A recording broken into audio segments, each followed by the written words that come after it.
Whoa. Yes. Is a witchcraft attempt caught on camera towards a street preacher. You're going to need it. You are going to need whoa. Yes.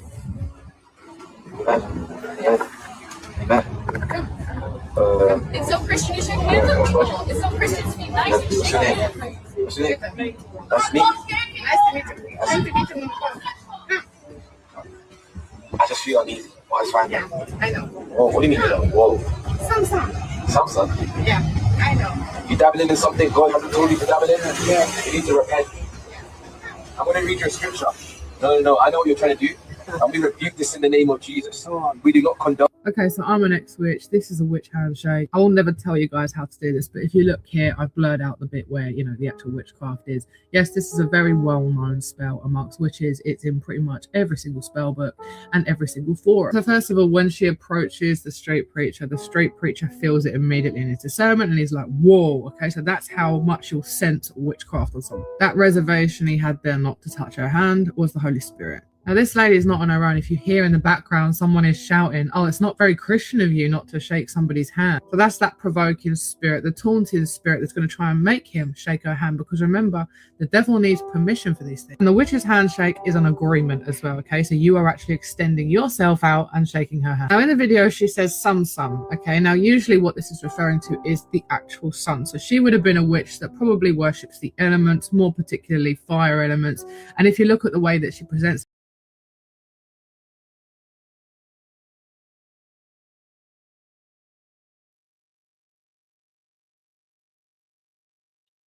okay, I posted, that lady in the week with that post, and I got comments, and the comments were not great. Now, I just want to make something very, very clear to everybody, okay? Because we discuss an awful lot on the program, and I discuss an awful lot, on social media about witchcraft, and also I discuss a lot of stuff which is more arcane, dogman, magic, stuff which is unexplained, paranormal, supernatural. But I just want to make it clear, I'm not down hating witches. I'm not. Okay? It's just not my thing. I don't. Now, I said to the person that gave me the comment saying basically that I should be ashamed to have posted that. I just want to explain something. What that lady was talking about does happen. Okay? They are, and it is something which happens in witchcraft where they can attach and they can tag people. They do. They have, and they will. It goes with the territory. And I stand by that. And if you are a witch, I'm sure you'll understand that it does happen. So that doesn't necessarily mean that I'm down hating witches. I would never be a witch because I'm a Christian. And that brings me on to another comment. I was told that, Phil, I'm a witch and I'm a Christian. Well, you may have been Christian and then become a witch. That's fine. But from a practicing point of view, it's miles apart and you can't do it. Just can't do it.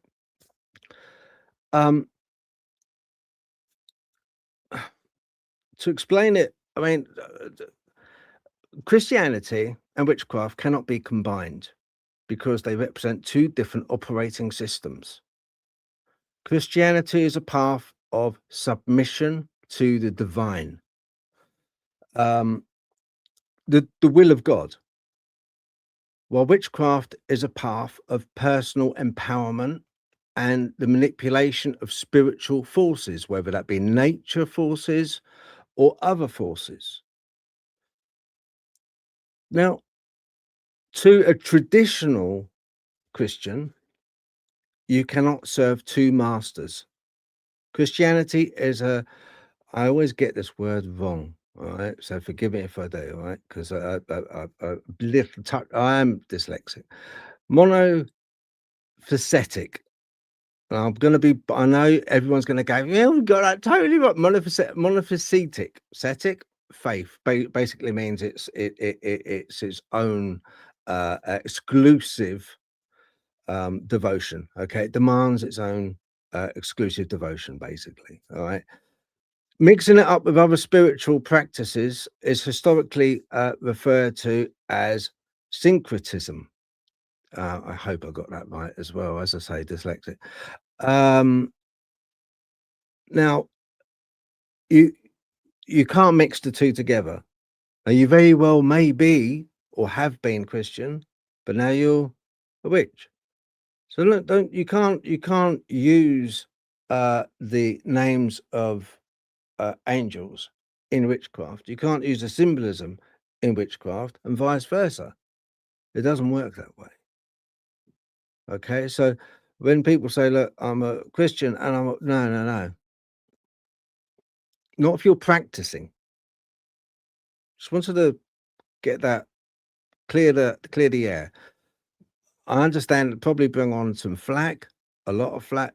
That's fine, but I just wanted to clear the air, and I think I stand by that. Okay, right. It is time.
This is not a dream.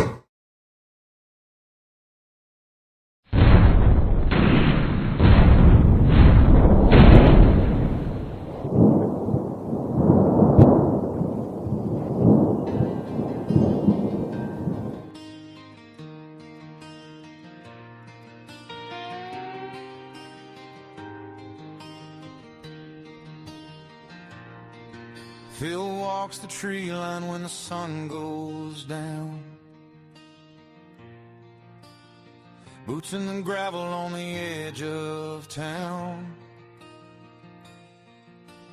Backpack rattles with a lantern and a map,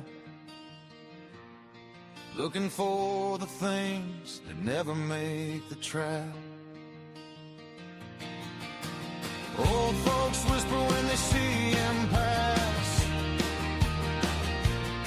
Boys been chasing shadows in the midnight grass. But Phil just smiles at the cold night air,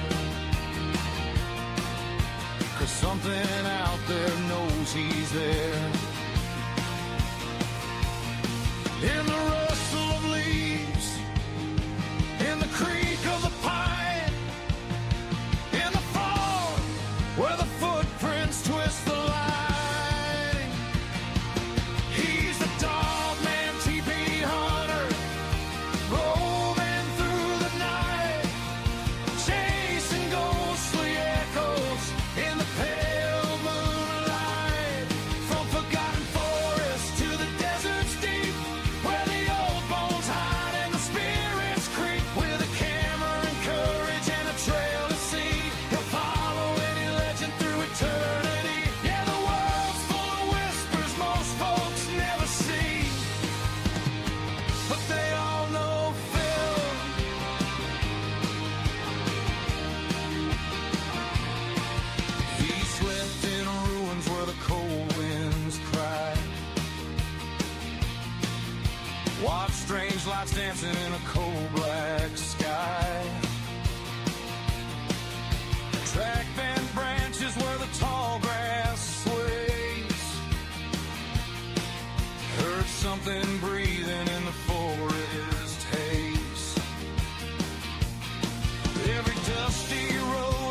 free.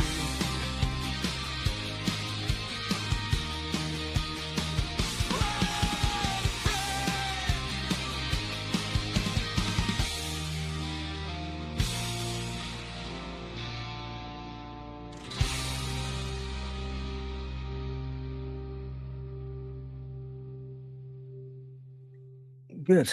Right. Oh, hang on. Oh, there we go. That's better. Right. I shall get on the Gothic goddess of YouTube. Hello. Not very gothic today.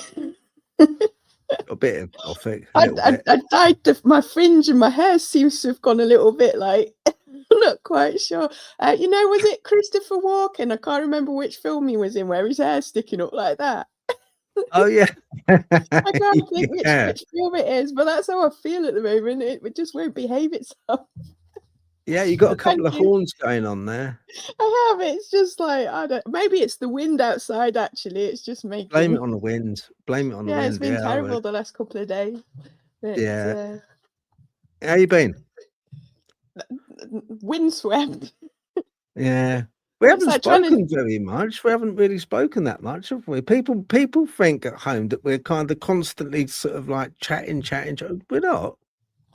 We don't really chat, don't we? It depends how busy we are as well and how much we've got to do, to be fair. But yeah, it does.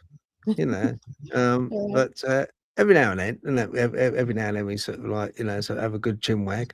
But yeah, this week's been a bit. It's been busy. Just like kind of, I don't know. It's not just work. It's also kind of life, you know, like the car needs an MOT soon, so you know, got to get that sort of organized. That's going in tomorrow, funny enough. So you know, hopefully, you know, the big fella, please get it passed. That'd be great. Yeah. You know, I do that every time my car's due an MOT. About 2 weeks out, I'm like, thank you, Angel, thank you for helping me with the car. Yeah. Thank you, MOT being easy. Yeah.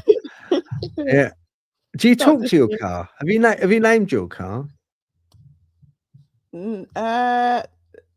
This car has a name, but I didn't name it. I had a dream. I had a dream about it, and its name is Rue. So I was like, fair enough. So that's what I call it now. But I never have talked to my cars. Some of my cars, my first car had a name, but I can't remember what I called it. And my other cars didn't so much. And this one's only got a name because I had the dream about it. And I got a letter about it, and it was from Rue. So don't ask me. So I was like, I might as well roll with it. But yeah, I mean, I do talk to it sometimes. It depends whether it's behaving or not. Really. Yeah. Okay. Yeah. If it's not behaving, it's like kind of yeah, a little bit. I try not to do that just in case I upset it. I do tend to personify things, but as I think I've said before on a podcast, or I can't even remember, I might be talking to someone, I only personify some things. So some things seem to have a personality, and I will interact with them as if they have a personality, and then other things are just objects. So I'm a bit peculiar. Like that. But yes, so some of my cards have had more personality than others. So it's I did have one car with a dragon on top of it. It was quite strange, and then I spun it and almost into a ditch. It was a really bad corner. It was well known for it. Wait a minute. Let's roll back a little bit. What? You had a car with a dragon on top of it. Well, did that come with the car? Did you have to pay extra for that, or? I don't know. No, I didn't have to pay extra for it. I think it came to the car after I bought it, and it used to sit on the top. And it's like, because I've had dragons around most of my life on and off anyway, so it's like and it was a very sort of happy looking car, and it had a dragon on it, and it was like, this is a bit weird. And then I spun it into a ditch by accident because it was a bigger car than I was used to, and I went round this really bad corner, which would have been all right in my little hatchback, but in this, it just spun out the back. And after that, the dragon disappeared. So I'm assuming it was just there to stop me getting hurt, if that makes sense. Okay. Yeah. You're saying it like it's like kind of like an everyday normal thing, which is fine. I get that. But To me, it's got a dragon on it. Like, what?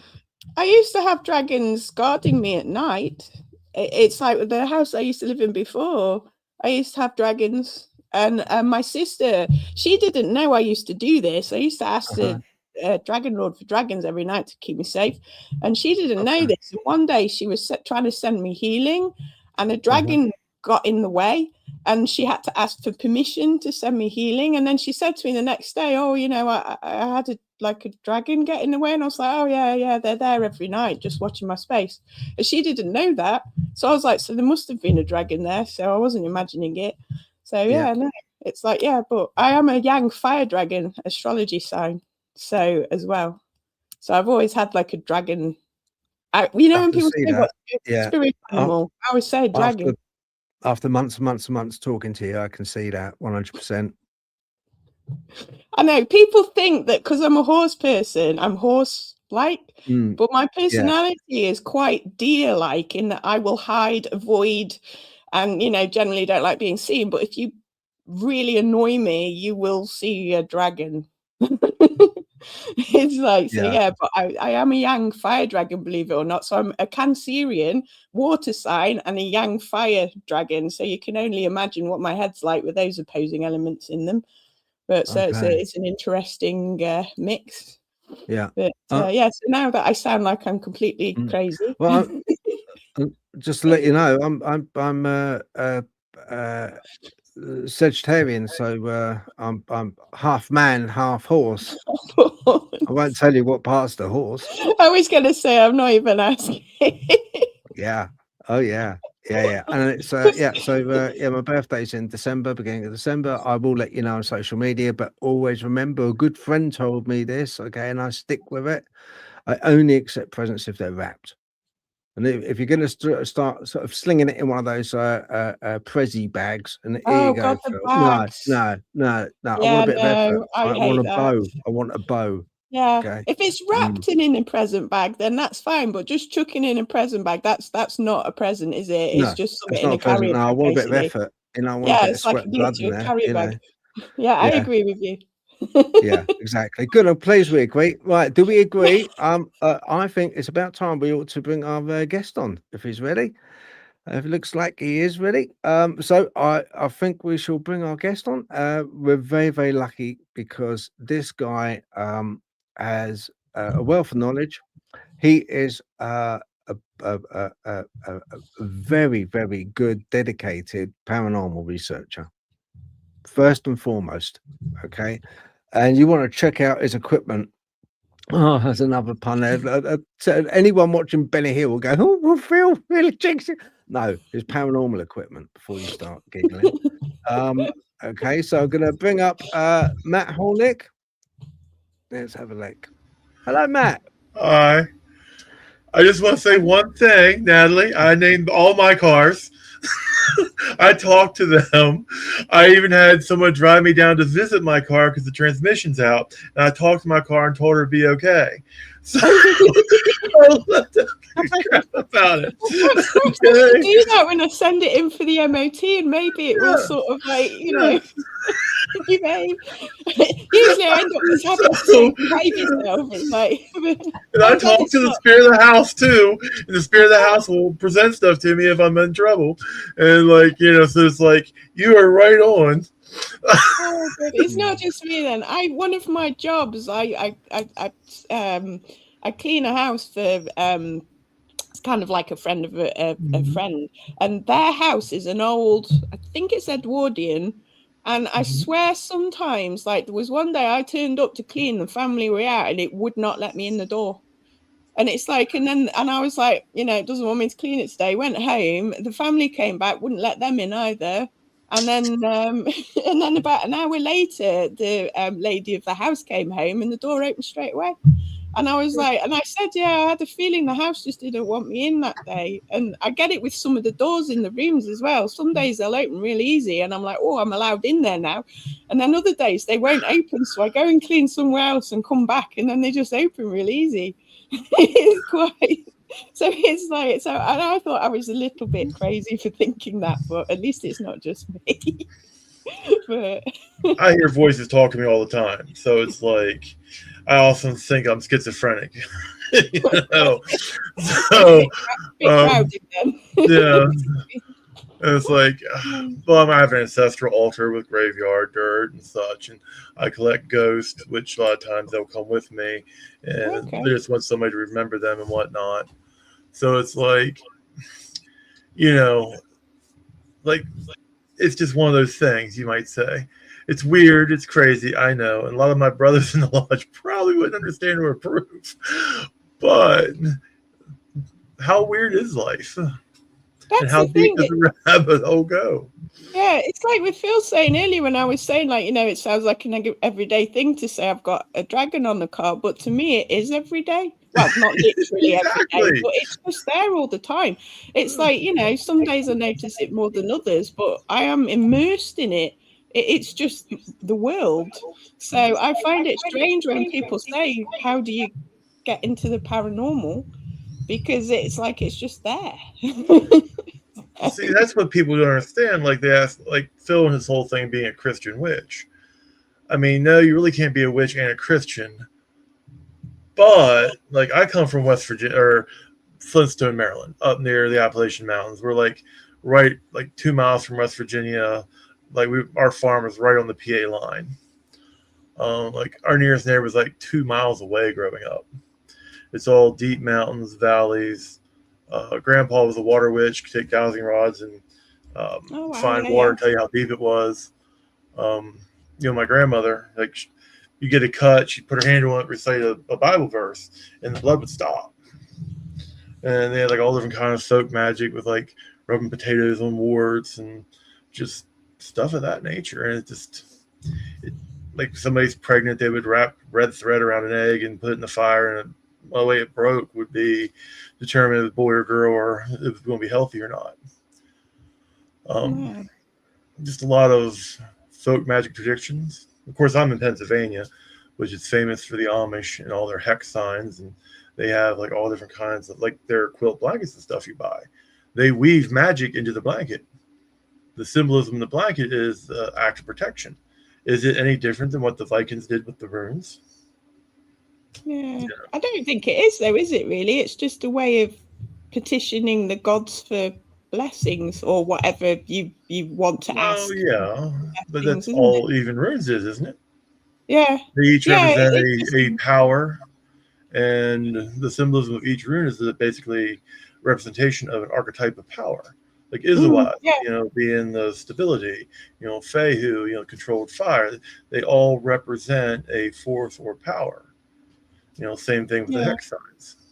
Yeah, that is true. I mean, symbolism. I was quite interested in sigil magic for a little while, and it's I can't remember what the guy's name that I read the book. I think it was Jan de Vries, and he was saying about like, you know, sort of free-forming the sigils and sort of like concentrating the energy in. And I was like you say, and that's when I started to understand that the symbolism was like a gateway to access, you know, particular energies. And like you say, with the runes, each one corresponds with a different kind of energy or vibration or intent. So it's like each one that you sort of connect to activates that sort of particular energetic or power, or I don't really know how to describe whatever you want to call it. So yeah, no, I find the idea of symbolism quite interesting, and how it does connect to the subconscious as well, because the subconscious is a very symbolic thing. It's interesting. Jung is one of my favorite psychiatrists. Oh, I love Jung. Yeah. I mean, I always wanted Freud, a psychiatrist like Freud. You know, give me cocaine hookers. But, you know, I got Nietzsche. Nietzsche's the one who's most relatable to me, unfortunately. You know, I have to be an Uberman. You know, got to find meaning in nothing. You know. Why can't I just have a good dream and write down what I see and it'd be something wonderful? But no. That's always the way, isn't it? But I have to admit, when people say, who would you like to meet from history? And I always said, I'd love to speak to Carl Jung. It's like, I would just love to have a conversation with him. Because I always assumed that he was quite a stable person. But when I was reading his memoirs, he's actually quite... I don't know what the word for it is, but intense, maybe. I don't know. And I was like, and he would even admit that himself. And I was like, I would love to meet him just for that vibe. I bet he was quite an interesting guy. Oh, I imagine. Something you should consider, even Maslow, because I often thought I'd love to meet Maslow, because he had to be one cold person just to do the whole hierarchy of needs, just have everything just analyzed such. Like, this is what a person needs, this is what a person doesn't need, and just rank everything.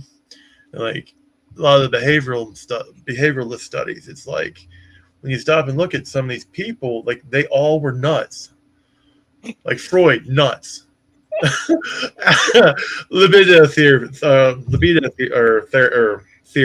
like nuts. We got subjective analysis from him, but it's all about sex with him. You had Jung, all about the metaphysical. He was actually an occultist and whatnot. All very deep thoughts, philosophies. Nietzsche, just, oh my God, where do I start with Nietzsche? I mean, staring into the abyss stares back into you. And like the whole Death of God essay he had was like awesome. But to think that and to actually write that, he must have been nuts. Like, I mean, could you imagine his depression? Yeah. I struggle with depression. Could you imagine Nietzsche's level of depression? Like Gulag or Capello plus 10, I suppose that's how we got the philosophizing out of it. It was in some ways a way of dealing with it, by philosophy, because very often you tend to find this, don't you? Like with Phil was asking me about goth, and everyone assumes that goth is sort of like miserable. I said, but we just sort of see the beauty in melancholy and the dark, not necessarily bad evil things, but just the dark side of things. It's very deeply philosophical, really, if you think about it. It provokes a lot of thought. Well, stop thinking about it. You have vampire goth, you have punk goth, you have that crazy pink goth now, which is which I'm not sure where that came from. I was in a goth phase at one time, walking around with mirrored black contact lenses, all black with a big pentagram. Oh, really? Yeah, you would have thought that, oh my God, he's like a high-level Satanist. Like, no, I just came from a Slayer concert. Oh, I can't hear you. What? The music is not good enough unless the speakers are puffing your clothes backwards when they're drumming, Like vibrating your chair across the room. Because I've been to 3 Ozfests, so... Oh, wow, okay. Yeah. I mean, I saw Ozzy Nissan Pavilion twice in Columbus, Ohio once. And, oh my word, you want to talk about a party. I mean, it was a great time. But there again, like, the thing is, it's like, with goth culture, is the embrace of knowing everything ends and dies. And it's like the embrace of the beauty in the darkness. Like, there's that one cathedral, I forget the name of it, but they designed it so it's the light coming down to the dark. Everybody loves a beautiful cemetery. Yeah, it's true. Yes, I miss the old style cemeteries. Like the modern ones are just so... Well, the modern ones are not consecrated normally. They're just basically dumped in there. Like you can feel it when the ground's consecrated. You just know. If you ever get to this side of the pond, I'll take you to Wildwood Cemetery. It's awesome. I've been up there a couple times now. It is crazy, actually. It's just huge. There's a banshee that supposedly haunts it. There's fairy rings and fairies and such. Oh, wow. People think that fairies and other type of nature spirits are only in Europe, but there's quite a few of them here in America as well. Okay. People something they don't realize. And the Fae are not exactly friendly, but they're not exactly hostile. But they are extremely dangerous. Yeah. Well, if you think about it, like if you listen to fairy tales and folklore, there is never a completely benign fairy tale. Don't give them your name. So that should be a warning, shouldn't it, really? Well, there's this place out in the middle of nowhere. There's a pioneer town. It's gone. And it's called Pioneer Cemetery. It's about an hour and a half from here. And it's like deep woods, Boy Scout camp. Like, you could, if you got lost, you would not find your way out. Like, America is huge. Like, you guys could drive like 2-3 hours and be out of your country. Like, here you could drive all day and still have like multiple days. And there's this vast areas of America that's just basically empty. Like, there's Bigfoot up there. And then you actually see like what more of a Phil thing, you know, the cryptids. But like, there's literally stuff in the mountains and the caves that are unexplained. Of the old world.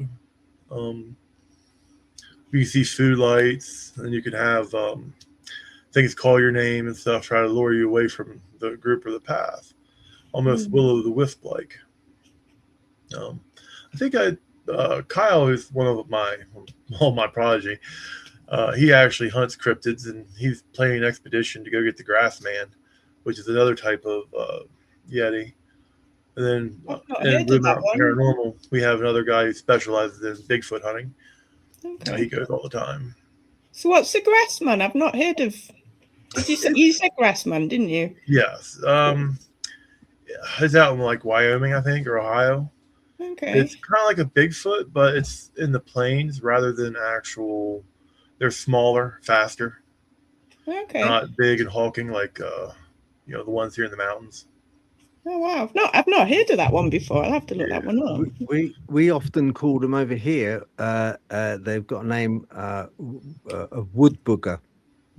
Have you ever considered they're a thinner, much quicker, and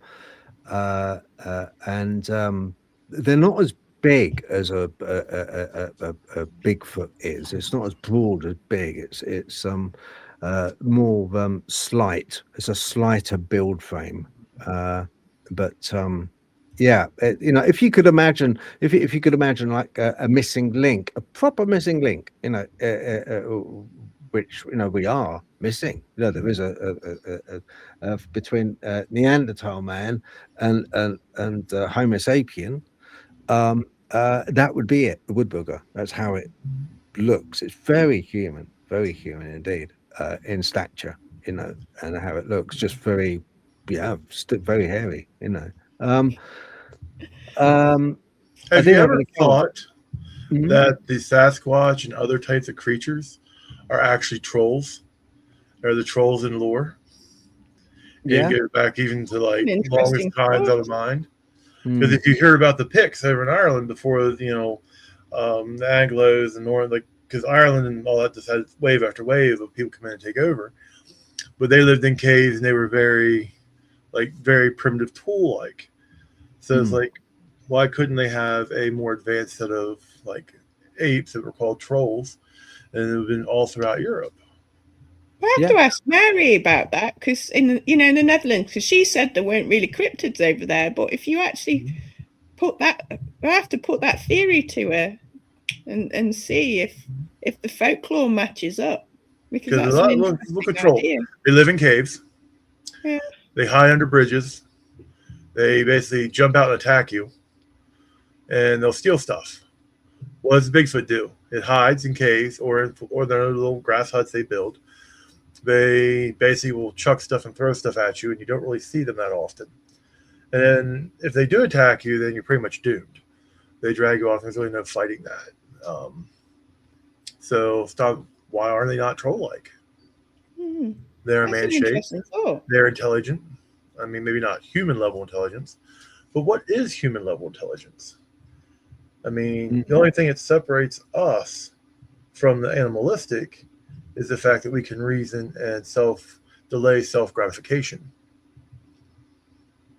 I mean, whenever you have trouble with having to have instant self-gratification, which is one of the problems with modern cell phone and modern era. Everybody's used to having it now. impulse control. Like, we can sit and wait. We can reason. We can look 2-3 steps ahead. Like my dog, he's pretty smart, but he doesn't, like, he knows a few steps ahead. He can get to the trash can. He can, like, I had a German Shepherd get open doors, smart as a whip, but they don't really reason on a long-term level like humans do. Like, I can plan out next week. They don't have a time sense like we do. Yeah, And they if you tend look not to be abstract thinkers, do they? So they can learn, like you say, the linear process of something by observation and then like figure it out. But they tend not to have abstract thinking, as far as I can tell. Why wouldn't that be a troll or a Sasquatch? Yeah, well, that's a thought. It's an interesting thought. Yeah. I have to look up my folklore and see. Yeah. Not come And if you across remember, most of the elves looked human and were mistaken for human normally. They come out of the city mounds, and you just come into them. And their mouths would be entrances and exits to the, fairy realm. So why can't there be portals in America that open and shut during the moon phases and different stuff? I actually think there is. Look at Kentucky. You can type up moving forest, but it's actually documented that the trees will move up to several feet in a night. Okay. And like, the whole landscape will change, like, within just a few hours. I've never experienced that, but in Death Valley, when I was camping in Death Valley, you wake up the next day and the landscape is completely changed. You come out of your tent, it's like, wow, completely different. That must be a bit of a head spin, because you can see why people get lost, can't you? Because it's like, disorientated. The hardest part of being in the desert is water control. You hold a pebble in your mouth and suck on it. That way you don't have to drink as much water.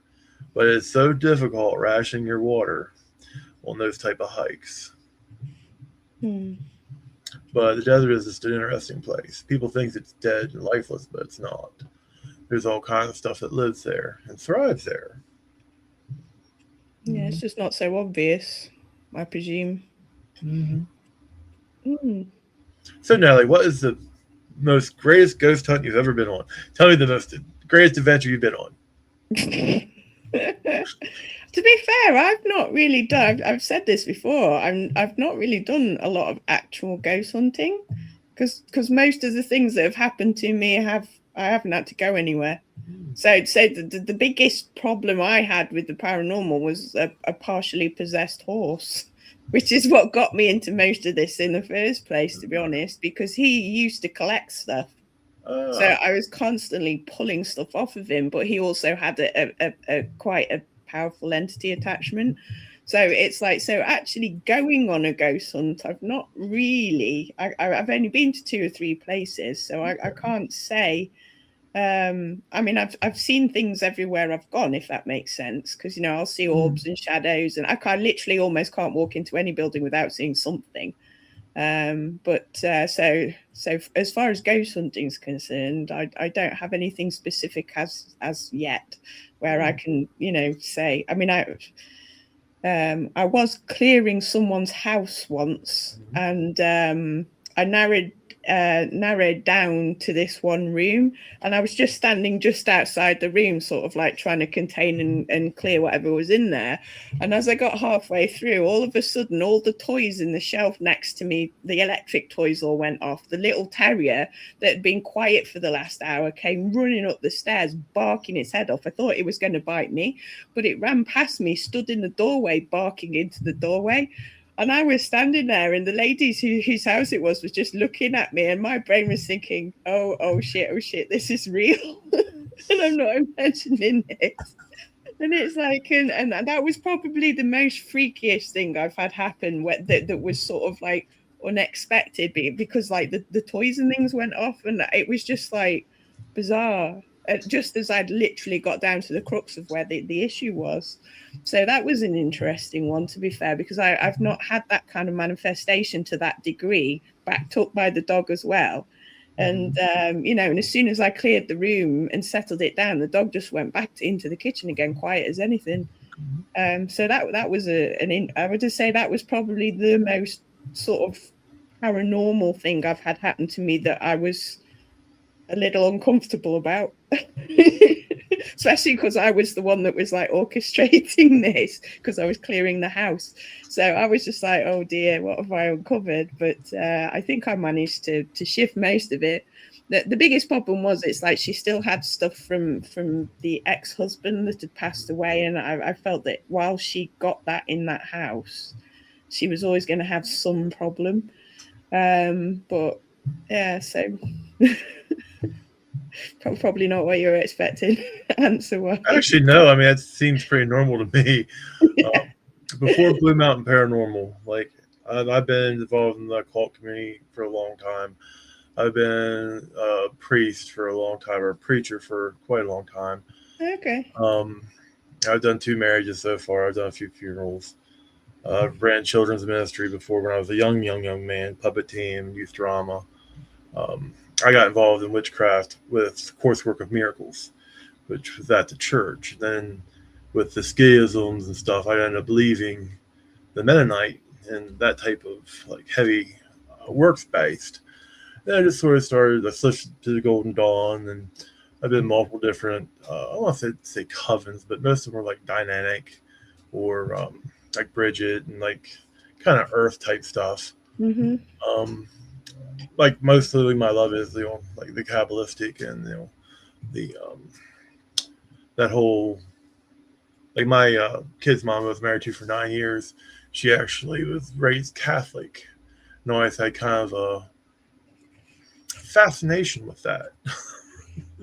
Well, Catholicism. Yeah, it just seems rather weird to me. I always thought it was a very magical religion. It's probably out of most of the Christian, I don't know what to call them, divisions. I should think Catholicism is the closest to magic that you can get. Well, yeah, probably. Well, I think even more than that, because you're actually calling on saints to intercede with God. For you. Yeah, and you've got some of the saints are ancient deities. Okay. So it's like they are calling on old gods that are basically canonized as saints. Because like Catholicism came from the Church of Dagon. Church of Dagon had confessionals. You see the little fish hats. That's a Dagon thing. Like our modern day Christianity is mostly came from the Druidic tradition. They changed the date of Easter, Christmas. I mean, they've added so much of the paganism to Christianity to attract Christians. Yeah. So what is the true like nature of Christianity? And like we were talking about that at the lodge there last night. Whenever we had the regional people come in, and they had like a big ceremony and pomp. And like, I can't really say a whole lot about the Masonic stuff because I'm under oath about it. But I feel like in a lot of ways, it has become much like the Methodist Church. It's all rote, and like they've not done a good job passing it down. Does that make sense? Yeah, they still they've got a lot of dogma, is it? Well, it's more ritual. It's more like the Methodist Church. Everything's done a certain way. Okay. Everything is very ritualized. Mm-hmm. And it's a good thing. I really enjoy it. I just don't think that they actually I think they've lost sight that they want to make good men better. And I think they're actually trying to go back to that. One of my biggest things is they are aging out. And once they die, we lose vast amounts of knowledge because it's all committed orally. So that is the trouble with an oral tradition. If there's no one to pass down if there's no one to pass down the tradition to, you lose so much.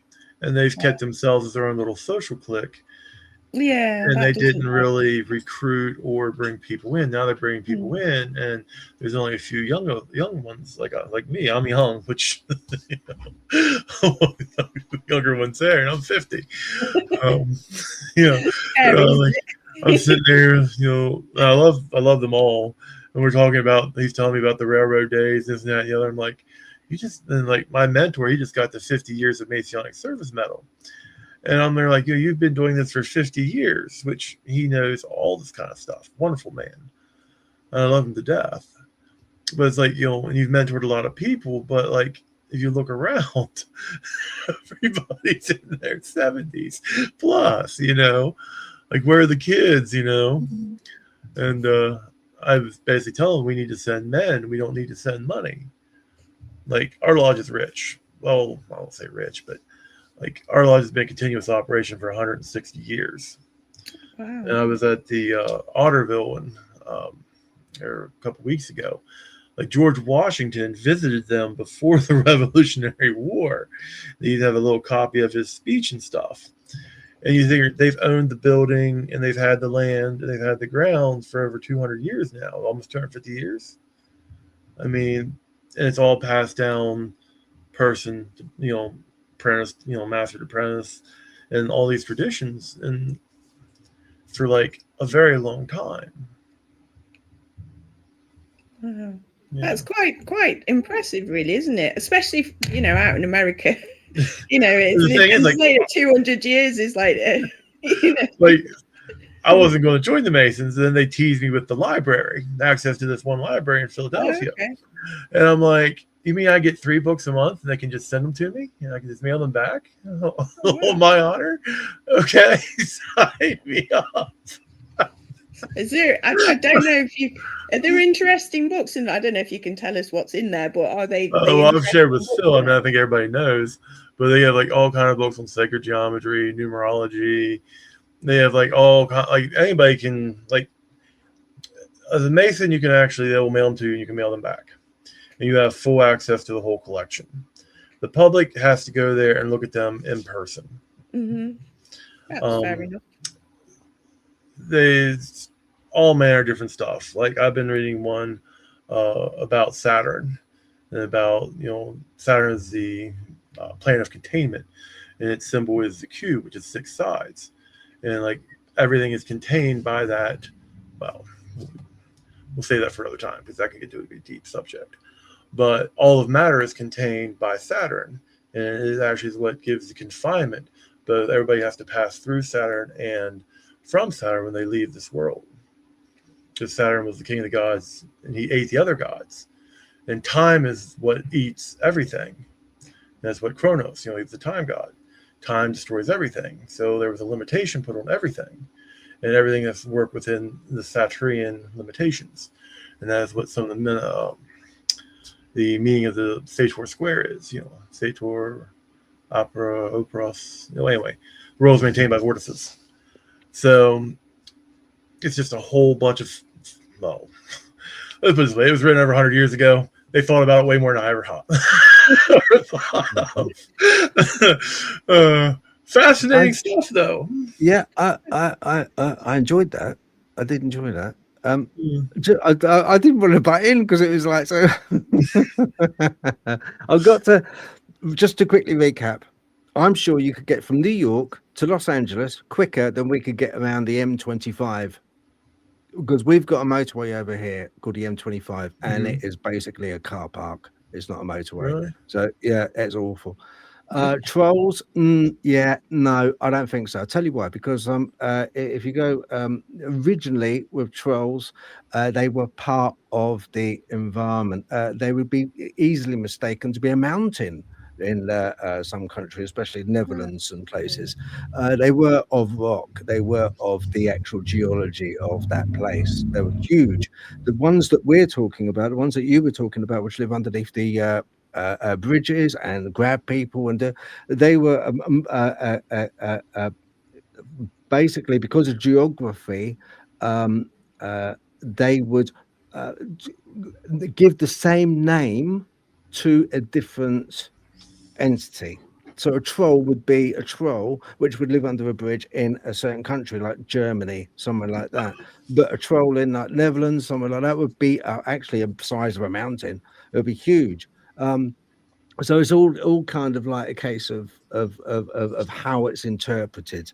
The wording is a funny thing. It gets very confusing when people name something which has different meanings to different people in different countries, and yet the same name. It's got a different interpretation on that, on the actual entity itself. Just to recap quickly with animals, we're intrinsically different, not because of self-gratification. I don't believe, because my dog will lick its nuts and be perfectly happy. I believe what really sets us apart is an awareness of our own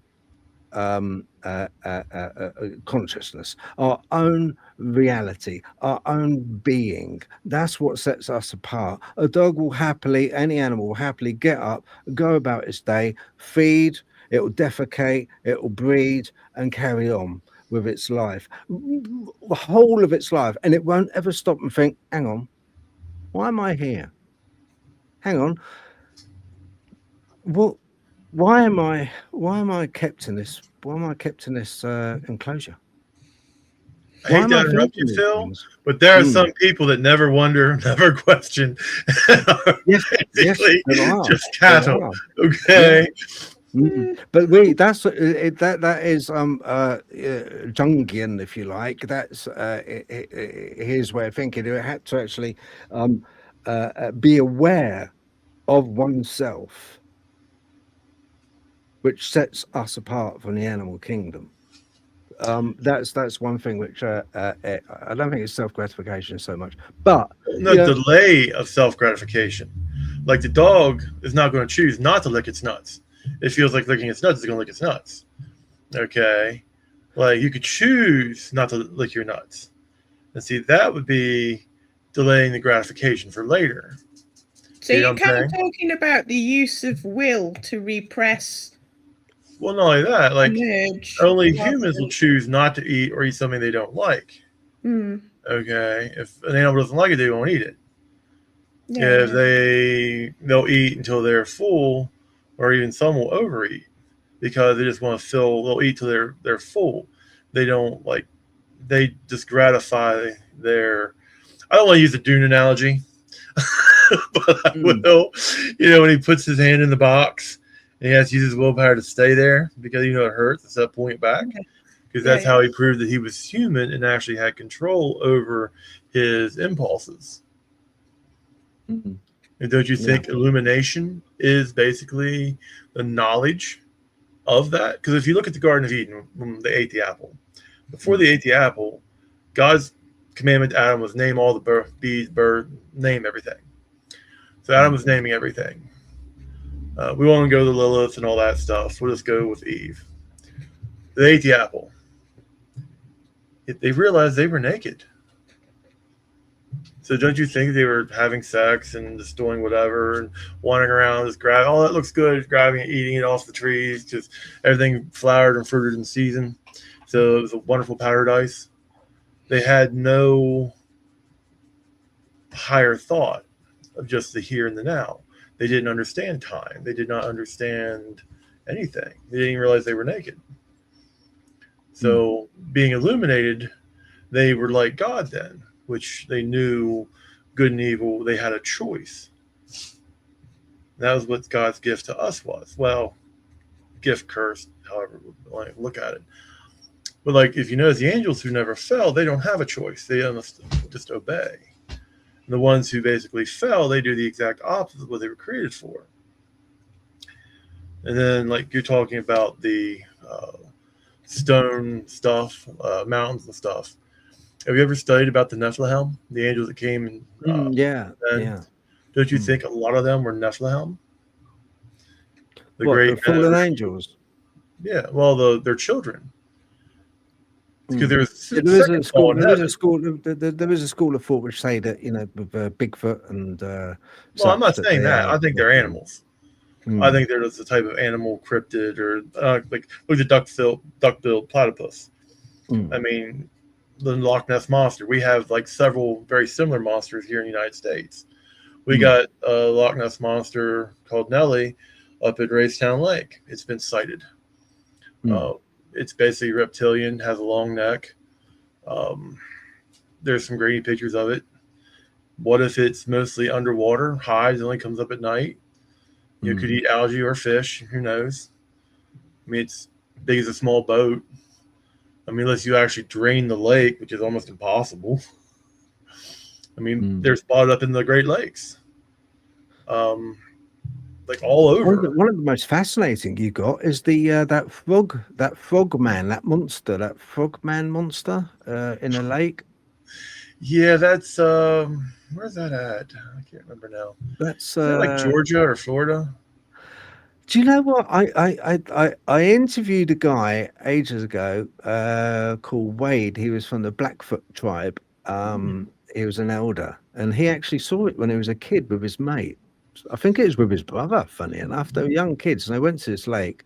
It was a huge lake, massive. And when they were fishing, and it got to dusk time, and they saw these two red eyes poking up through the water, and then when it came up out the water, it had no word of a lie. This is what the video's up there on the library. It had these like scale, like almost like, you know, the dinosaur scales that go around the back, just down the spine, the large plates. It had those on its back as it got up out the water.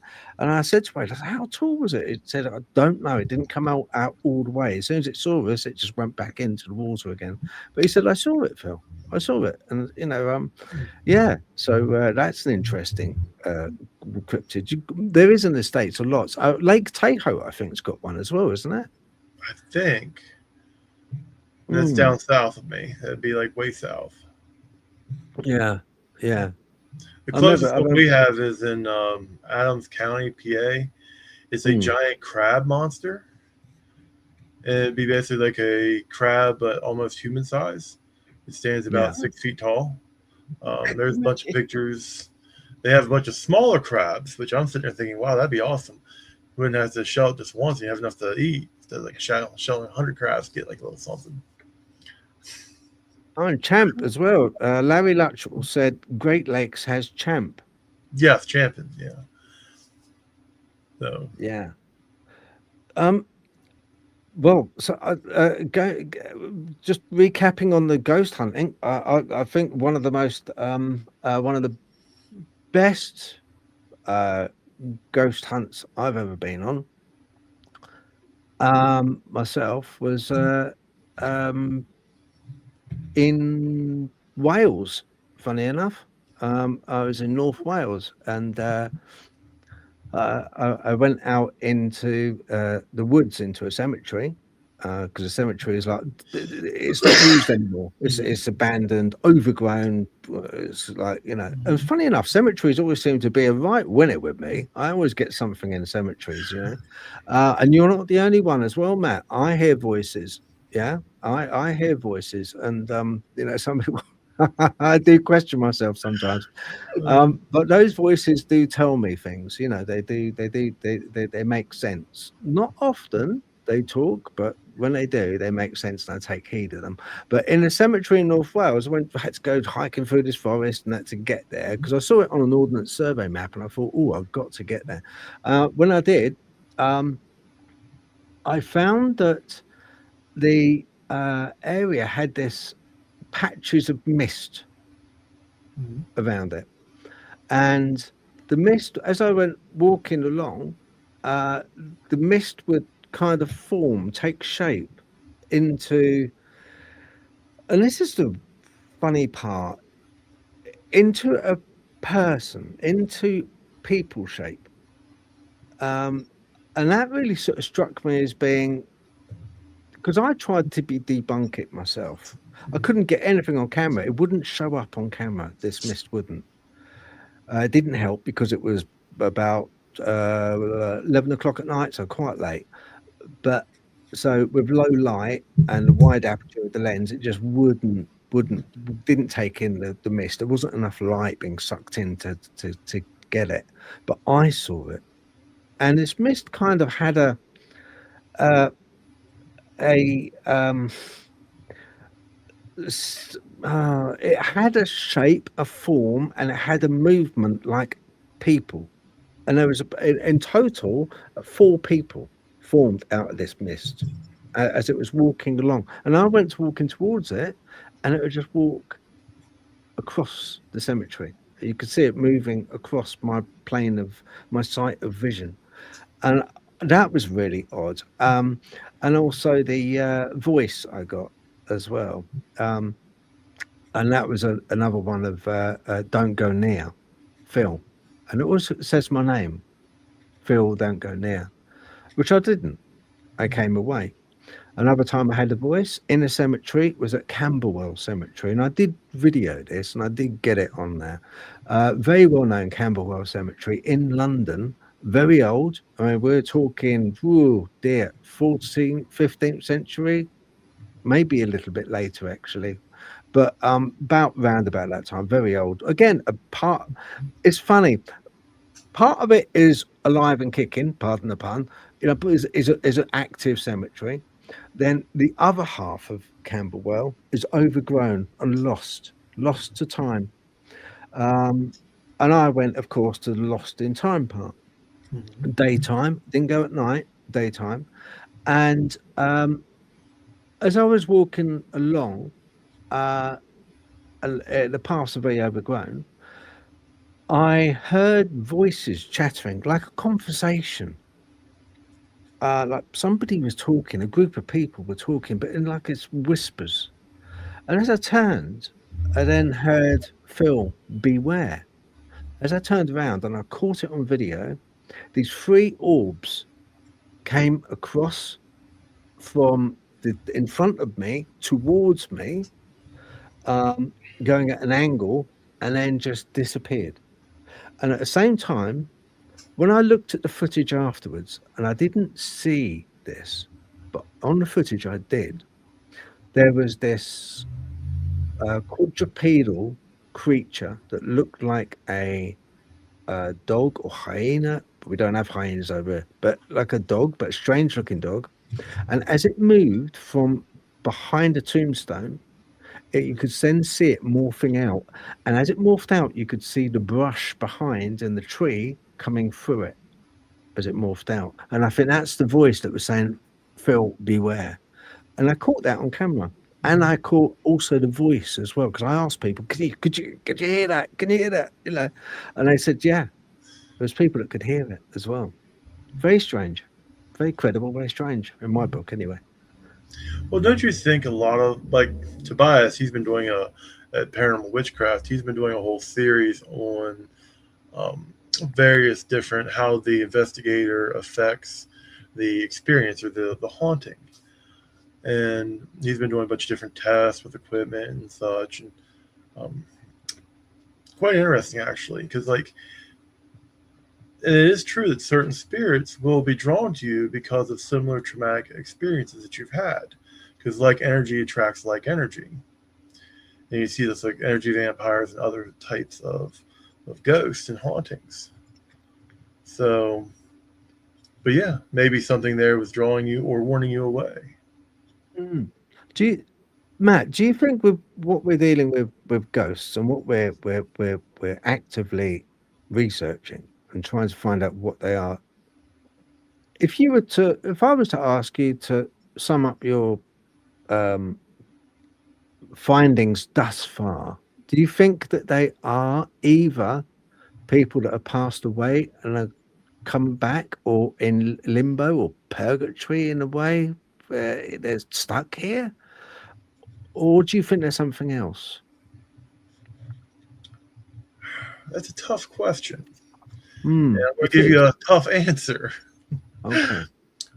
I think there are place hauntings.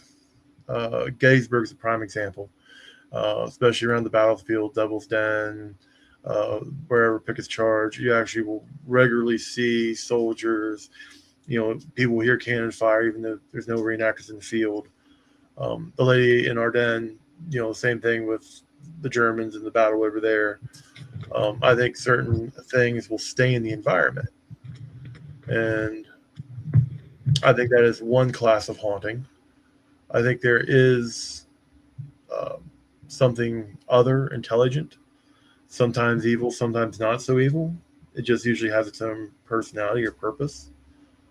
I think that you're familiar with egregores and or thought forms. I know, Natalie, she's in your head. What if, like in the Egyptian tradition, they did everything to basically house an energetic copy. Your soul is gone. Let's say your soul leaves and goes to wherever.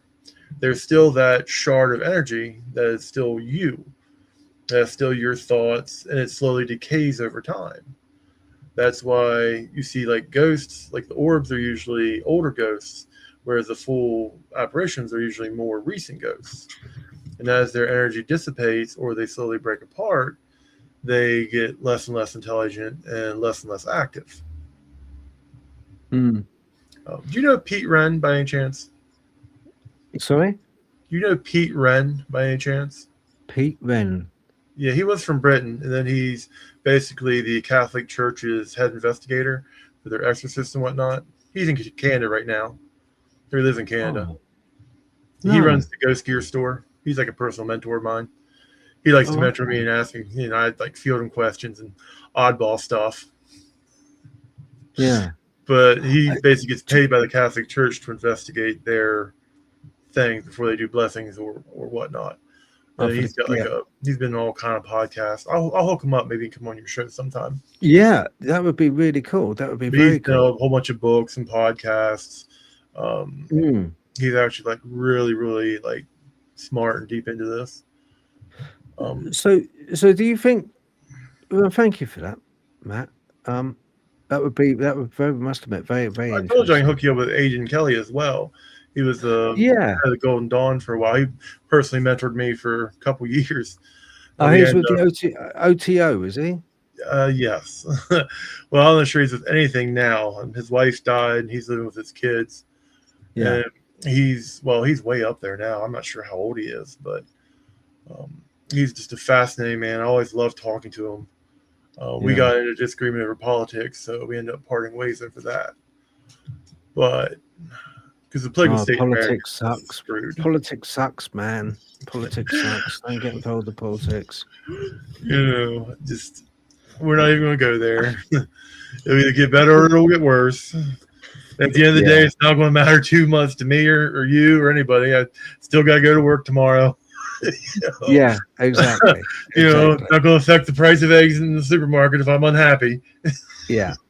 And as much as we contemplate life and we contemplate the deceased and we contemplate some of the most absurd things that go on in this world that we can't understand, the most frustrating thing is really that a lot of the people in power, the gatekeepers, the people that know, are these politicians, I'm afraid, or the people behind the politicians.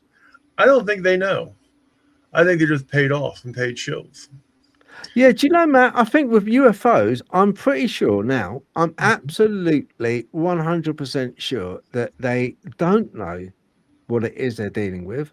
I think it's a load of old tosh when they say that, because they were going to say that Big T, Big T over there was going to release all the disclosure documentation, and it's going to be July the 8th. A whistleblower said, well, not whistleblower, but a guy that was in the know.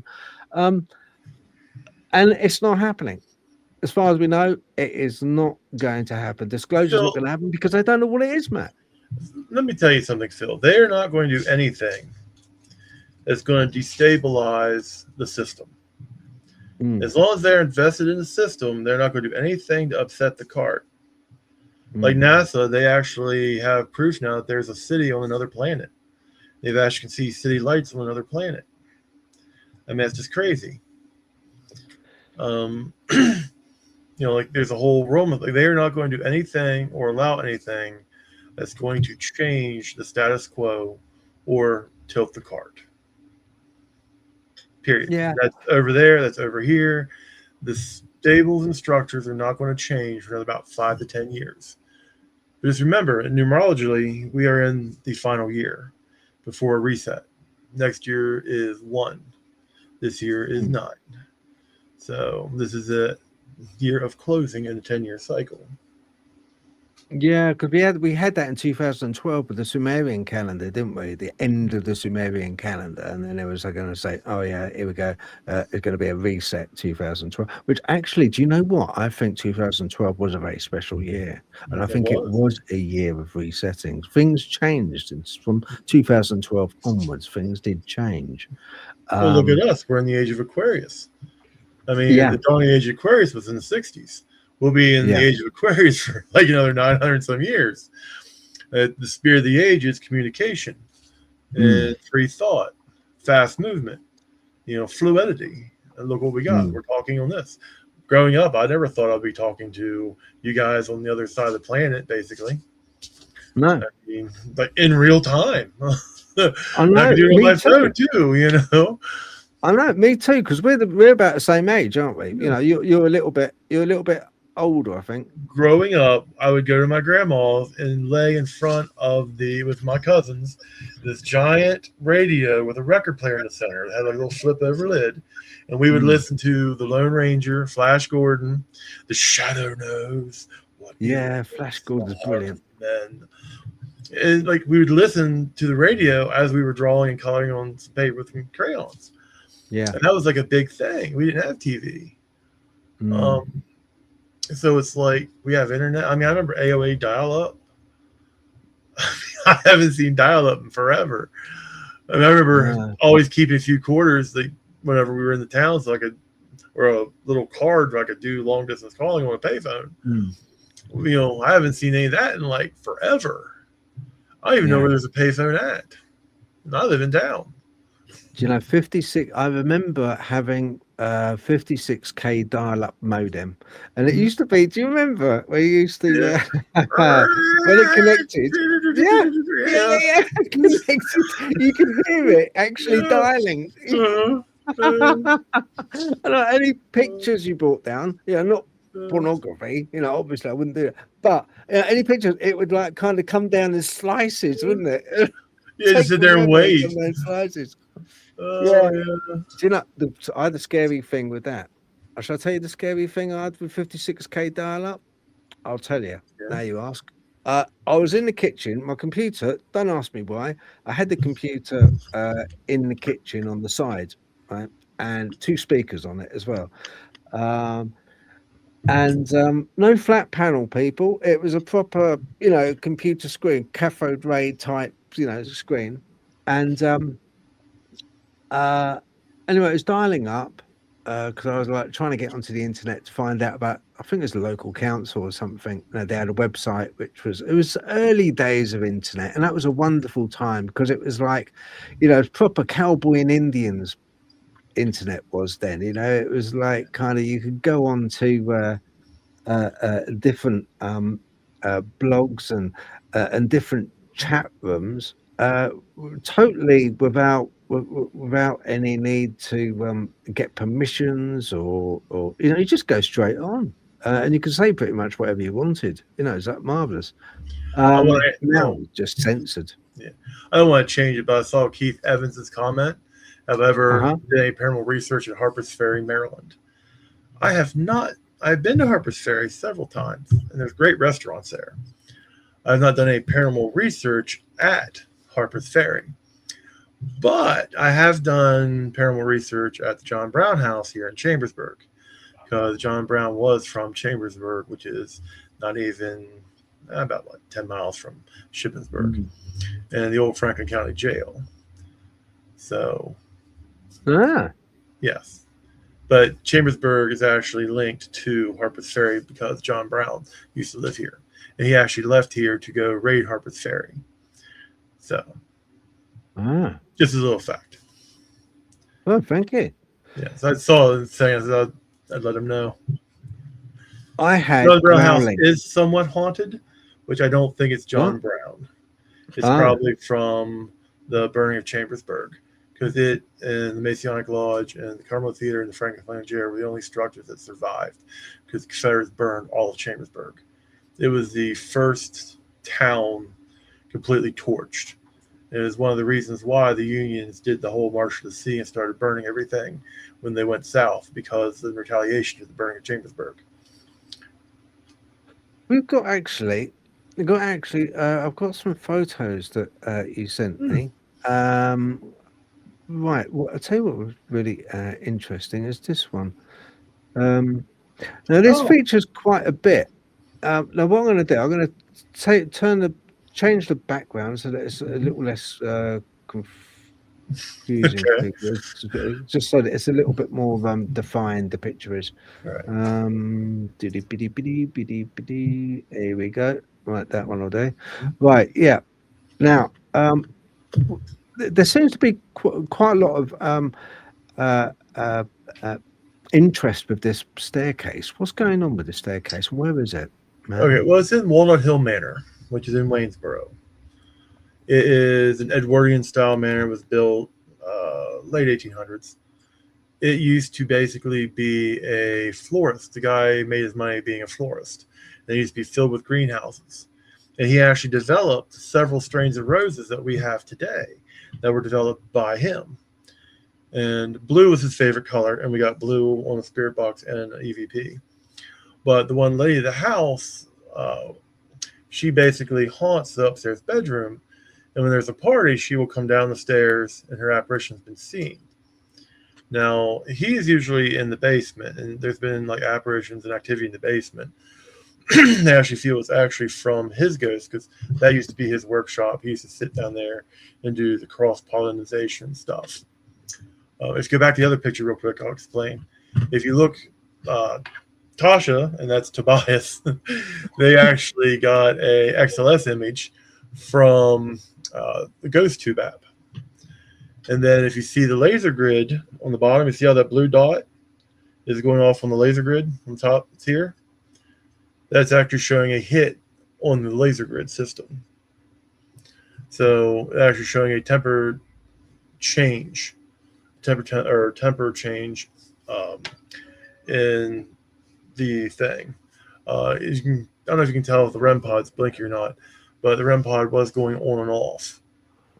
But mostly the XLS stayed at the stairs. At 4:30 in the morning, well, we had a Gatsby party. I, of course, did so much stuff going on, I didn't get dressed up. But most of the other people did. And we played cards and we drank till late in the morning. Because what's paranormal investigation without food? I mean, you can't have a good paranormal investigation without food. Uh-huh. So did you get any vocalization, or did you get any footsteps on the staircase? Did you get anything? Not this time. On our previous investigation there, we actually had the cheaper REM pods that went off in sequence going up the stairs.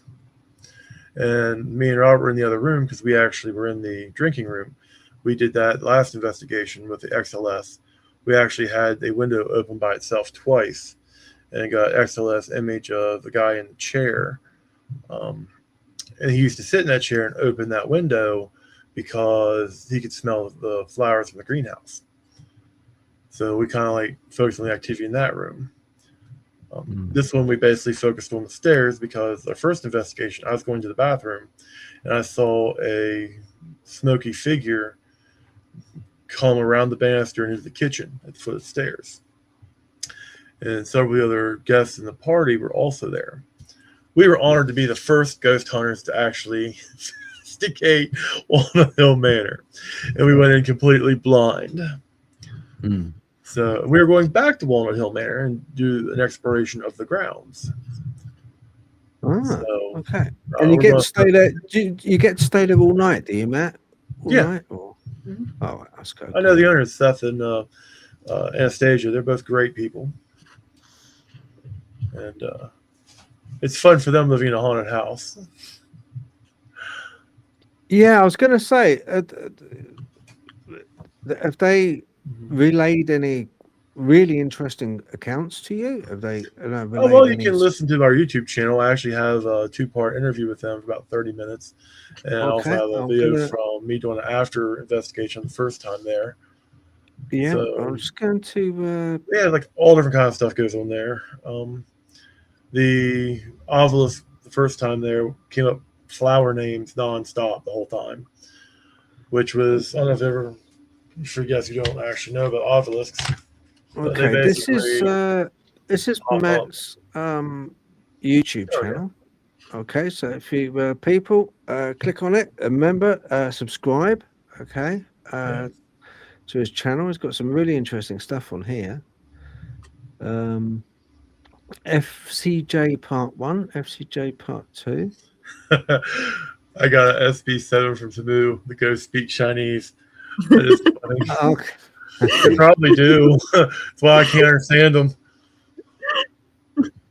Stone Chapel Cemetery as well. Oh, I've been there several times. It's actually a great place to go.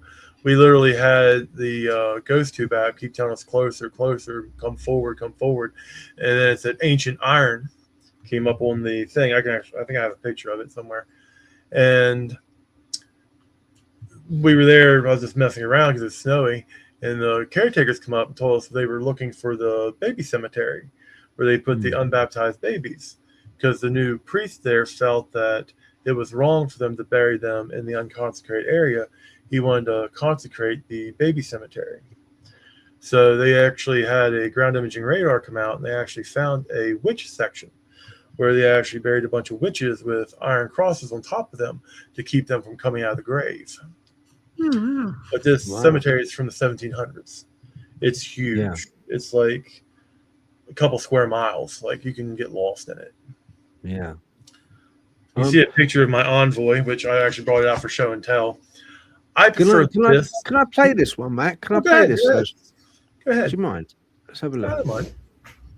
Well, Robert, did you experience anything wonderful at the Sanctuary of the Strange? I had a couple of EMP hits, or EMF hits, not EMP. Whenever I was in the boiler room, other than that, it was pretty quiet overall. I didn't get much. I got a little bit with the devices. Well, Robert, did you experience anything wonderful? Cool. I did like the Sanctuary of the Strange, by the way, even though it wasn't that active. But the previous week, they had a psychic medium come over and cross over to the spirits, and I'm pretty sure she blessed everything because you could just feel it. The only place that was not really blessed was the boiler room. And I don't know if it translated well on the GoPro, but our dot projection, we actually had something rippling them and moving in the room with us. And it was kind of neat. And that's where they had EVPs from Big Mac Paranormal the week before. So that was actually quite cool. For people as well, could just put up your Facebook as well, Matt. Let's have a look. I'll get it up. Find it. I did have it here. How do you find? You know, the laser that was it? Is it SLS that laser? Oh, the XLS is actually a regular laptop thing. It's like a tablet with a whole thing. I got it from Paranormal Activity for like $500, and I don't like those people, and I kind of like. I broke a bolt tightening it, and I mentioned it in the comments 4 out of 5. And then they basically attacked me and said I could not buy anything from their store again. Rah, rah, rah, rah, rah. And I'm like, well, if you're going to be unpleasant, I just won't deal with you anymore. Yeah. That's how that went. They did a whole bunch of weird stuff with the software, the Connect software. They had it like tweaked in a kind of a weird way. Like, we ended up basically having to tear the whole tablet's operating system down, re-download Connect. And like, it took us like almost 2 weeks to figure it out and get it all put back together. Yeah. Okay, so Facebook, it's Blue Mountain Paranormal. It's a private group, but I'm sure if you go and fill in the form, there is a reason why it's private. I have been involved in multiple different groups, both witchcraft and whatever. And if you leave as a public group, you'll get nonstop spam. Click on me, I want to have sex, and all kind of like just weirdo type ads and people selling stuff. Like, I don't want any of that. I don't want to deal with that. That's why it's a private group. I will approve you, or Adam or Robert will approve you. We just want to make sure that you are a real person. Yeah. That is fair enough. You can be weird as long as you're a real person. You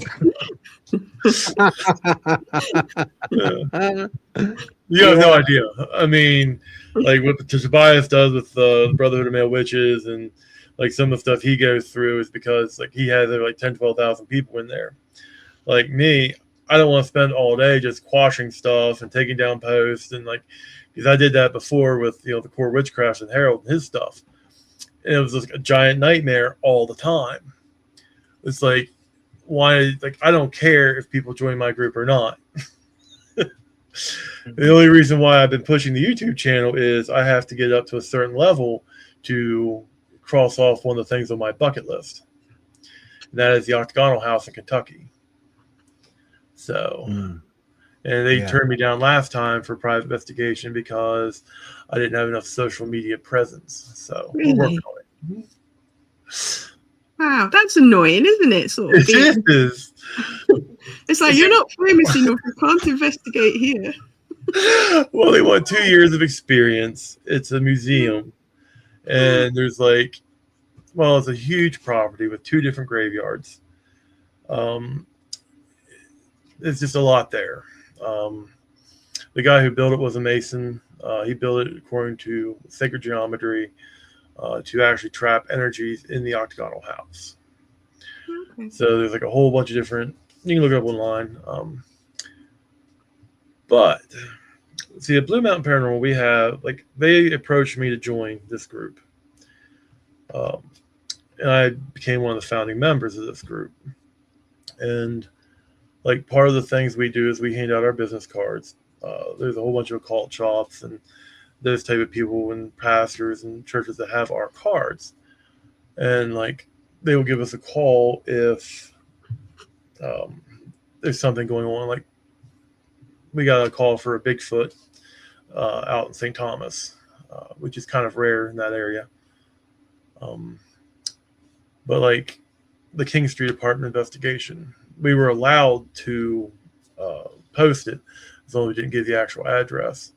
And the land management agent lady is the one who contacted us because she got sexually grabbed by something.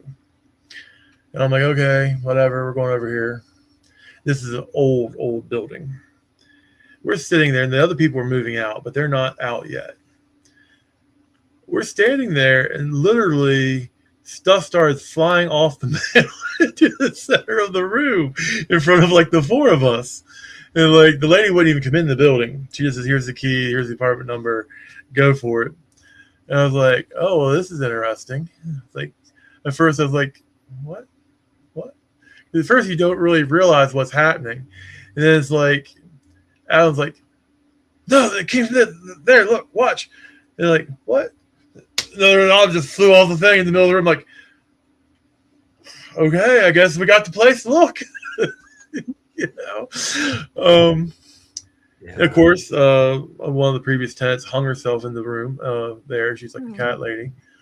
And then that came out in the investigation. We had some neat XLS and had a lot of battery drain and stuff. We were able to basically, I think she left because one of the other investigators we had with us, he's a druid. He basically invited her into an object to take with him and put her somewhere where she'd be more at peace. What else? That was an interesting one. But we have, like, I have a non-disclosure agreement that I will sign with people that I will not discuss or share pictures of their haunting. Like the trailer park down the street here. Well, it's not really down the street. It's probably about 15 miles, 20 miles from here. But the trailer park is on an Indian burial ground. And like, we were called there by their parents because they basically found some skulls and stuff. The cops didn't care because they know it's an Indian burial ground. I'll just put it back. But they started messing with some of the bones and stuff that were coming out of the ground. And you wonder why there's shadows and you're getting scratched and bit. Not exactly demonic, but maybe you should, like, you know, put that back. Phil's laughing. Yeah. Oh, I found a skull coming in the backyard. Yeah, I'm a 16-year-old boy. I'm going to clean it up and put it on my manual and play with it with my computer. Oh, I got a skull. Oh, hey, man, everybody's getting bit. We see weird shadows in the house. What's wrong? Okay. Okay, it's fine. It's kind of a no-brainer, isn't it, really? Oh, is that a real human skull? Yeah, where'd you find it? Backyard? Oh, okay. Well, this investigation turned an interesting thing. Let me do some checking. Well, just I like, didn't have a you know, jawbone, like, though, so that's why I couldn't talk, you know. Yeah. it's just like every day to find a skull in your back garden, isn't it, really? Well, it's more common than you think around here, but Really? still. I mean, you got to remember, this place was a pioneering settlement. It had a fighting here during the Whiskey Rebellion. Jeb Stewart led his cavalry up around through here as he's going through Michelin State Forest. John Brown had his house like in his foundry thing right there at Michelin State Forest on Lincoln Highway that the main Confederate Army marched down to Gettysburg in. You have the French and Indian War with multiple massacres. The Indians killed each other off for years before the white man started killing people off here. So, you know. So basically, yeah, I mean, there are a lot of undocumented cemeteries and just stuff around. Like, Wow. it's not like common, but it does happen. And not unusual at the same It's not time. like unusual, Yeah. you know. I mean, look at Europe. I mean, they still find stuff over there all the time.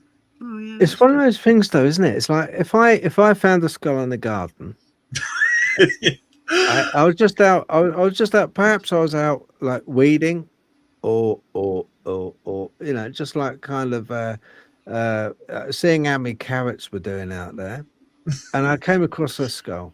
Yeah. If that then set off a series of events which was paranormal in nature, something I could not understand, things moving, things being thrown off the shelf, then That was a different place, by the way. And the Yeah. thing is, it was a Oh, yeah, slow yeah. escalation. This is It didn't just happen yeah. overnight. It was like almost like 4 or 5 months later that we got the call. Hmm. So it had been sitting there and they've been playing with it for Basically. a while. And things just But- slowly started building there. Basically, my question is this, and it's to everybody. My question is this: if we die and move on to another place, whichever place you choose, okay, Valhalla, to heaven, to anywhere else, then what vestige of us is left in that skull that was dug up, which then causes disarray and problems? What part of that person which has passed on is left behind? Or do we is it just a case that we don't move on and we stay watching our remnants of ourselves? Do you see what I mean? What is it there? I've thought about this actually. You familiar with Metatron's cube and the concept of the whole, everything's kind of like an energy matrix, and the vibration of it is what holds matter together. What if, because we have a whole bunch of stuff we're now learning about quantum entanglement, what if our bones and the remnants of our body as they're decaying are still connected in some quantum way with our energy signature or something that is connected to us still? Because there's actually that occult principle, once together, always together.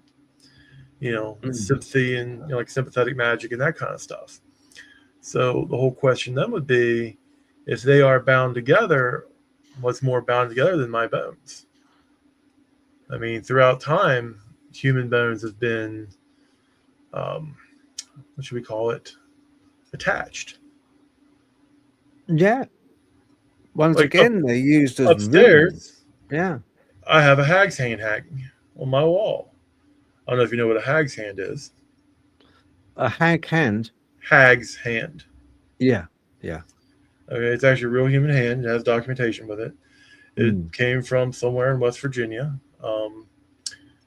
She was a wise woman who died. They cut her hand off, and it's preserved in a box with mullein, which is, well, probably now they would tell you mullein is basically can use be graveyard dirt. They actually mix it with mullein because mullein is like one of the more necromantic type herbs. And her hand was dipped, her bones were dipped in wax. And you can light off her fingers to summon her spirit to help you with necromancy.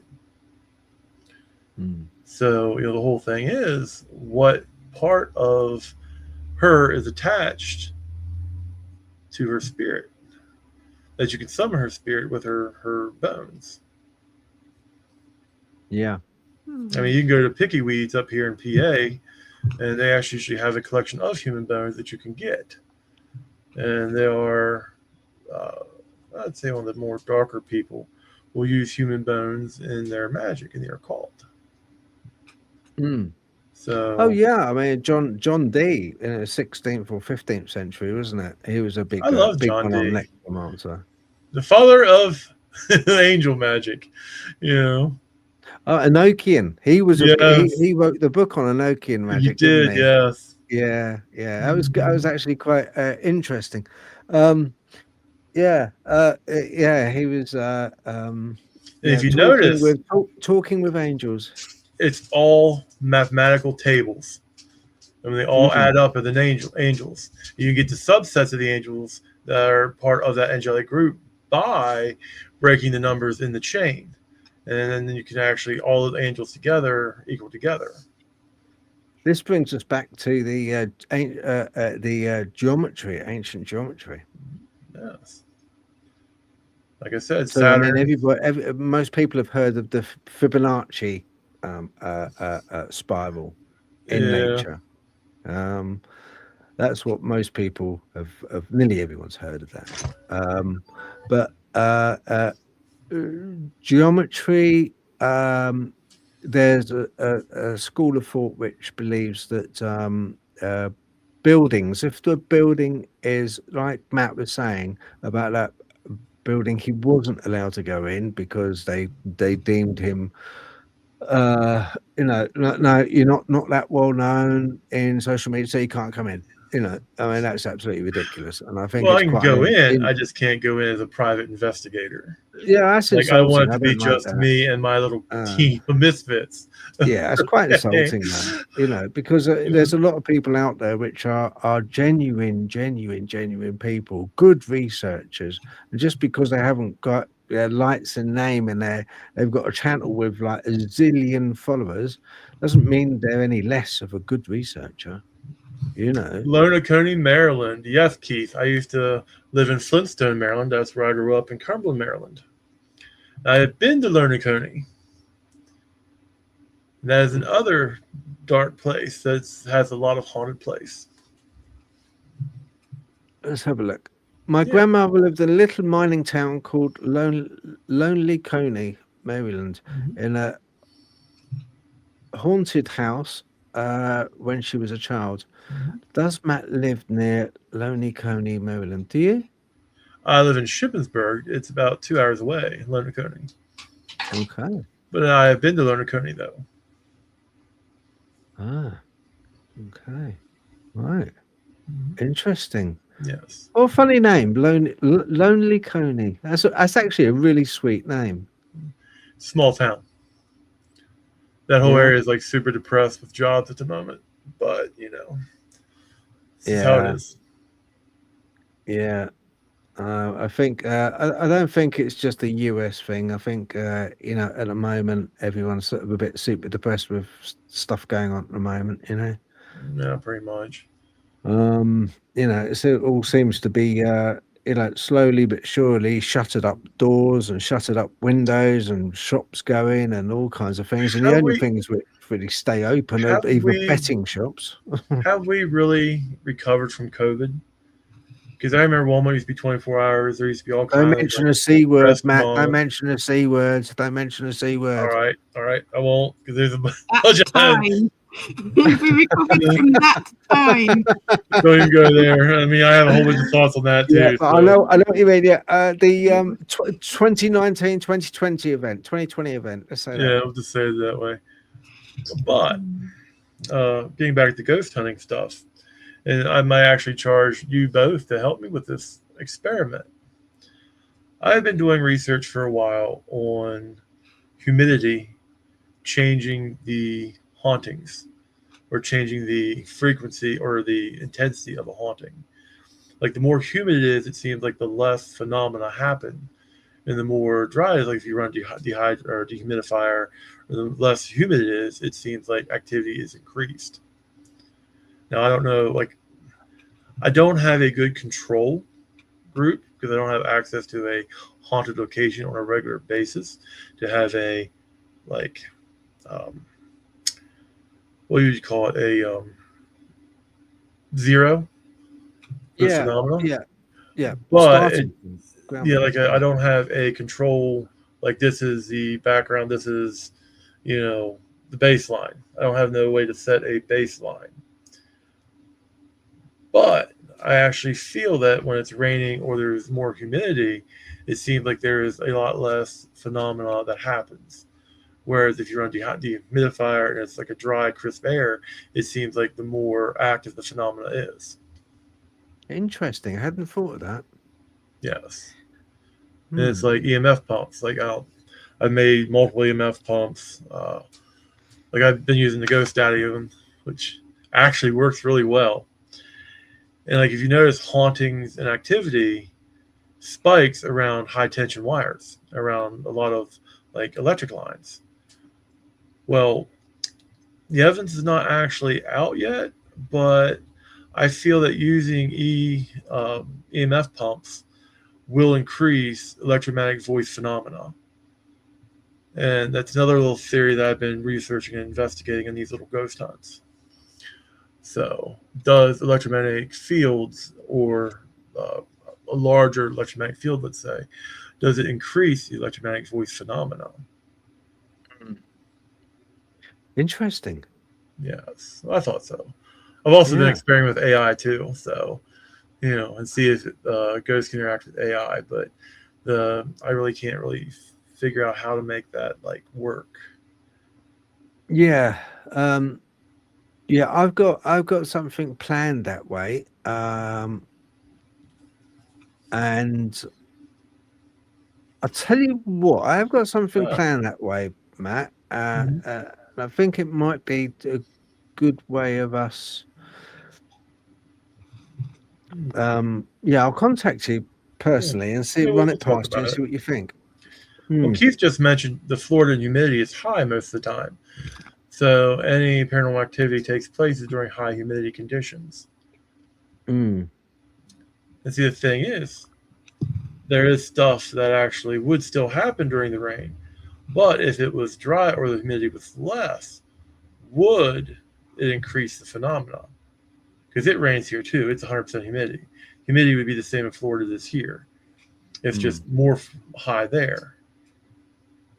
So the question is, would activity increase with a lower humidity level? Or like if it's raining out, of course things do happen during the rain.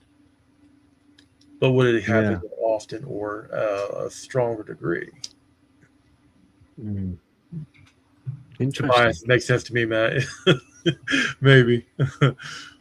How deep is the rabbit hole? Do you your team you take with you? Do you take any? Are they all open or believers to the paranormal, or do you ever take any skeptics with you? Sparky doesn't believe in any of it. He believes when you die, that's it. He doesn't believe in magic, the occult. I mean, he's like agnostic. I mean, he doesn't believe in God or the devil. He's very, like he'll go just to poke around. Like he doesn't go to all of them, but like, he's never seen a ghost. He's one of those rare individuals that nothing ever happens around. Yeah. And there are people like that. Which begs us to the thing is, does our perception change reality? And if we are perceiving that, does it actually make it so? Because ghost hunting and other such stuff is actually perceptual based. And on top of that, like it's all about the experience. And the people are part of the experience. Like Tasha is a psychic, and Clay both. They have psychic ability. Tasha was choked at the Franklin County Jail. Adam got scratched in the women's ward of the Franklin County Jail. So it's like, there is like different things that have happened. So like I said, I've taken like on the public ghost hunts that you see on the events tab, they are open to everybody who wants to come. Like I'm having a birthday bash at Natty Glow. Anybody who wants to come to Natty Glow can come. I have a whole bunch of loaner gear that I give out that they can pick and choose from. It's the cheaper gear. Just put it where it is. I got a whole bunch of cheaper type loaner gear that I've built myself, or bought from Pete Wren's store, Ghost Gear, and that way they can go and have their experience. They get issued a log book. They write down their experience, record their experiences. I got like 3-4 cheap voice recorders that they can have and they can go do. I got loaner dowsing rods. So if you never dowsed before, use a pendulum, here you go. Go out and experience. Because at the end of the day, this is actually about experiencing something or the experience of it. Because at the end of the day, it doesn't matter if the ghosts are real or all this other stuff. It's just semantics. Like the light phenomena. Light changes its pattern based on if it's observed or not. So how can we tell that by us observing the ghost, it doesn't change their behavior? I mean, do you think it is a case that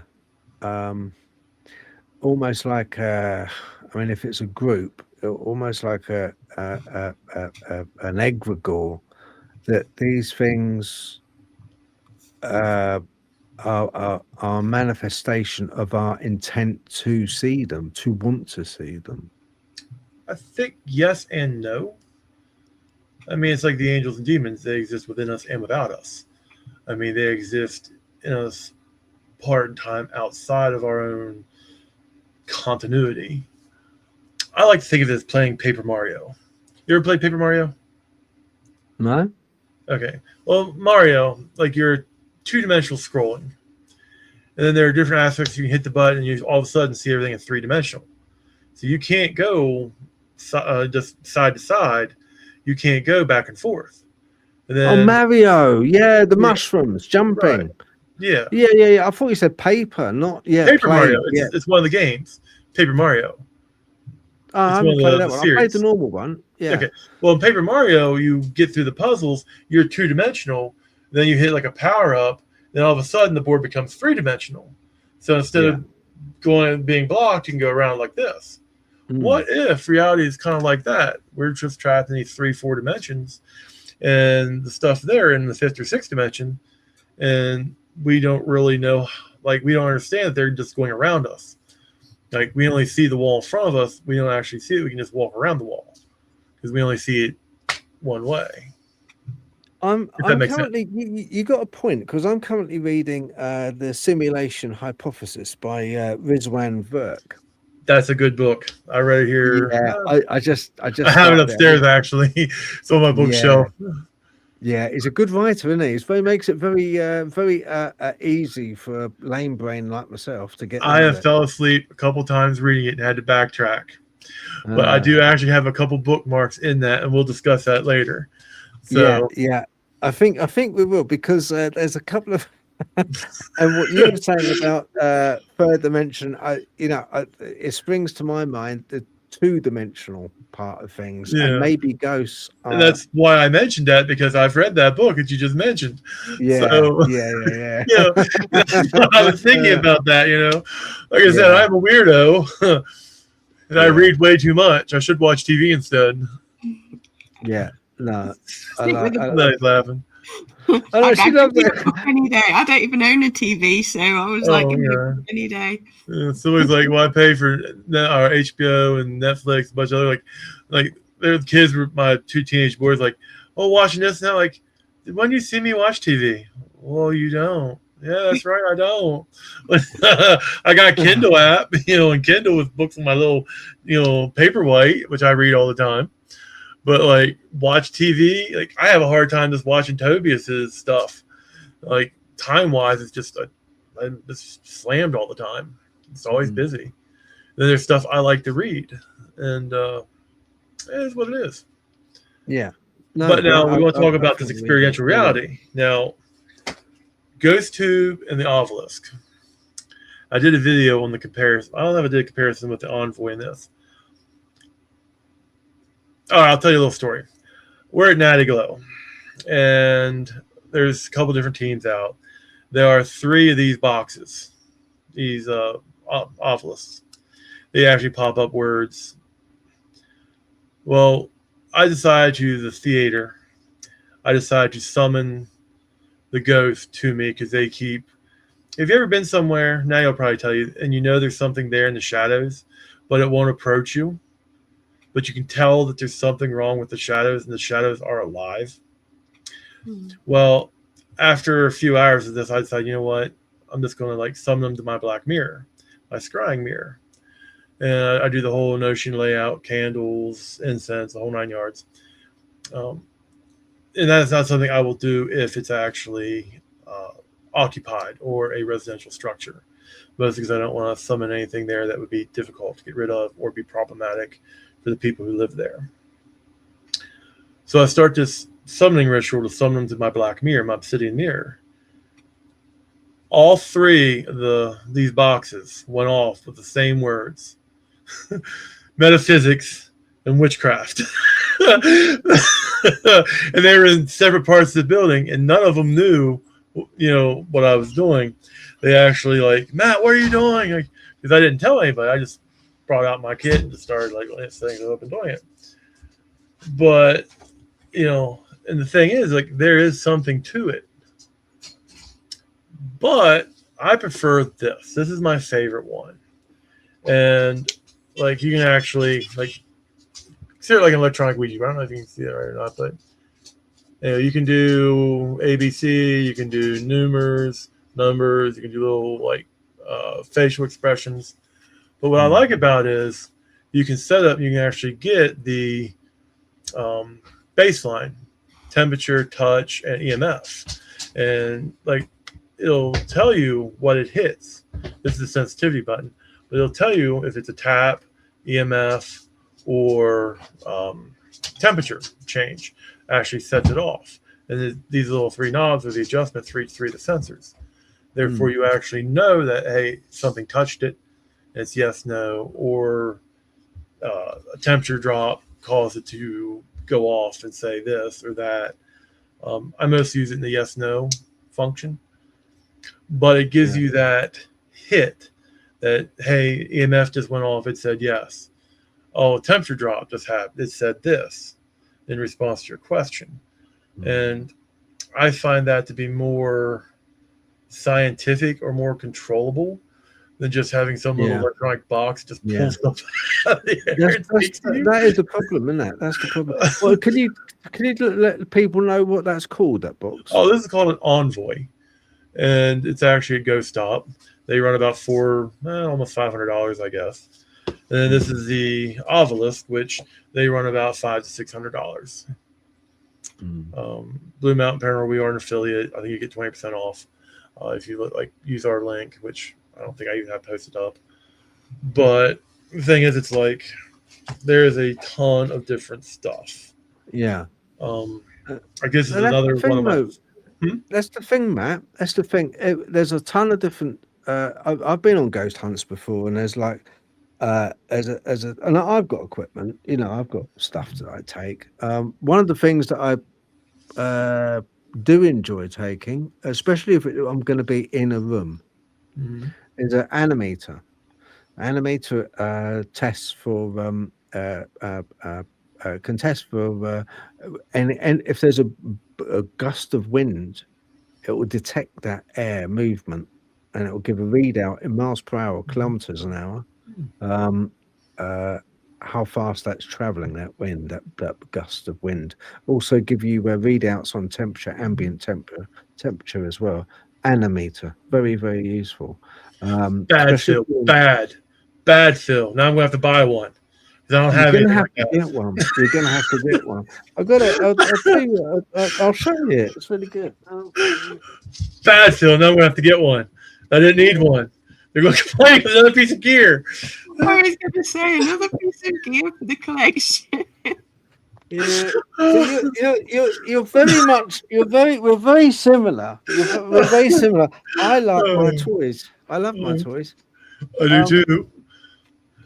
But you know what the best toy is, don't you? The best Oh toy. your mind, yeah. Yeah. I lost mine a while ago. Hopefully, I'll find it on one of my ghost hunts. It doesn't matter what we've got in our pocket, so to speak.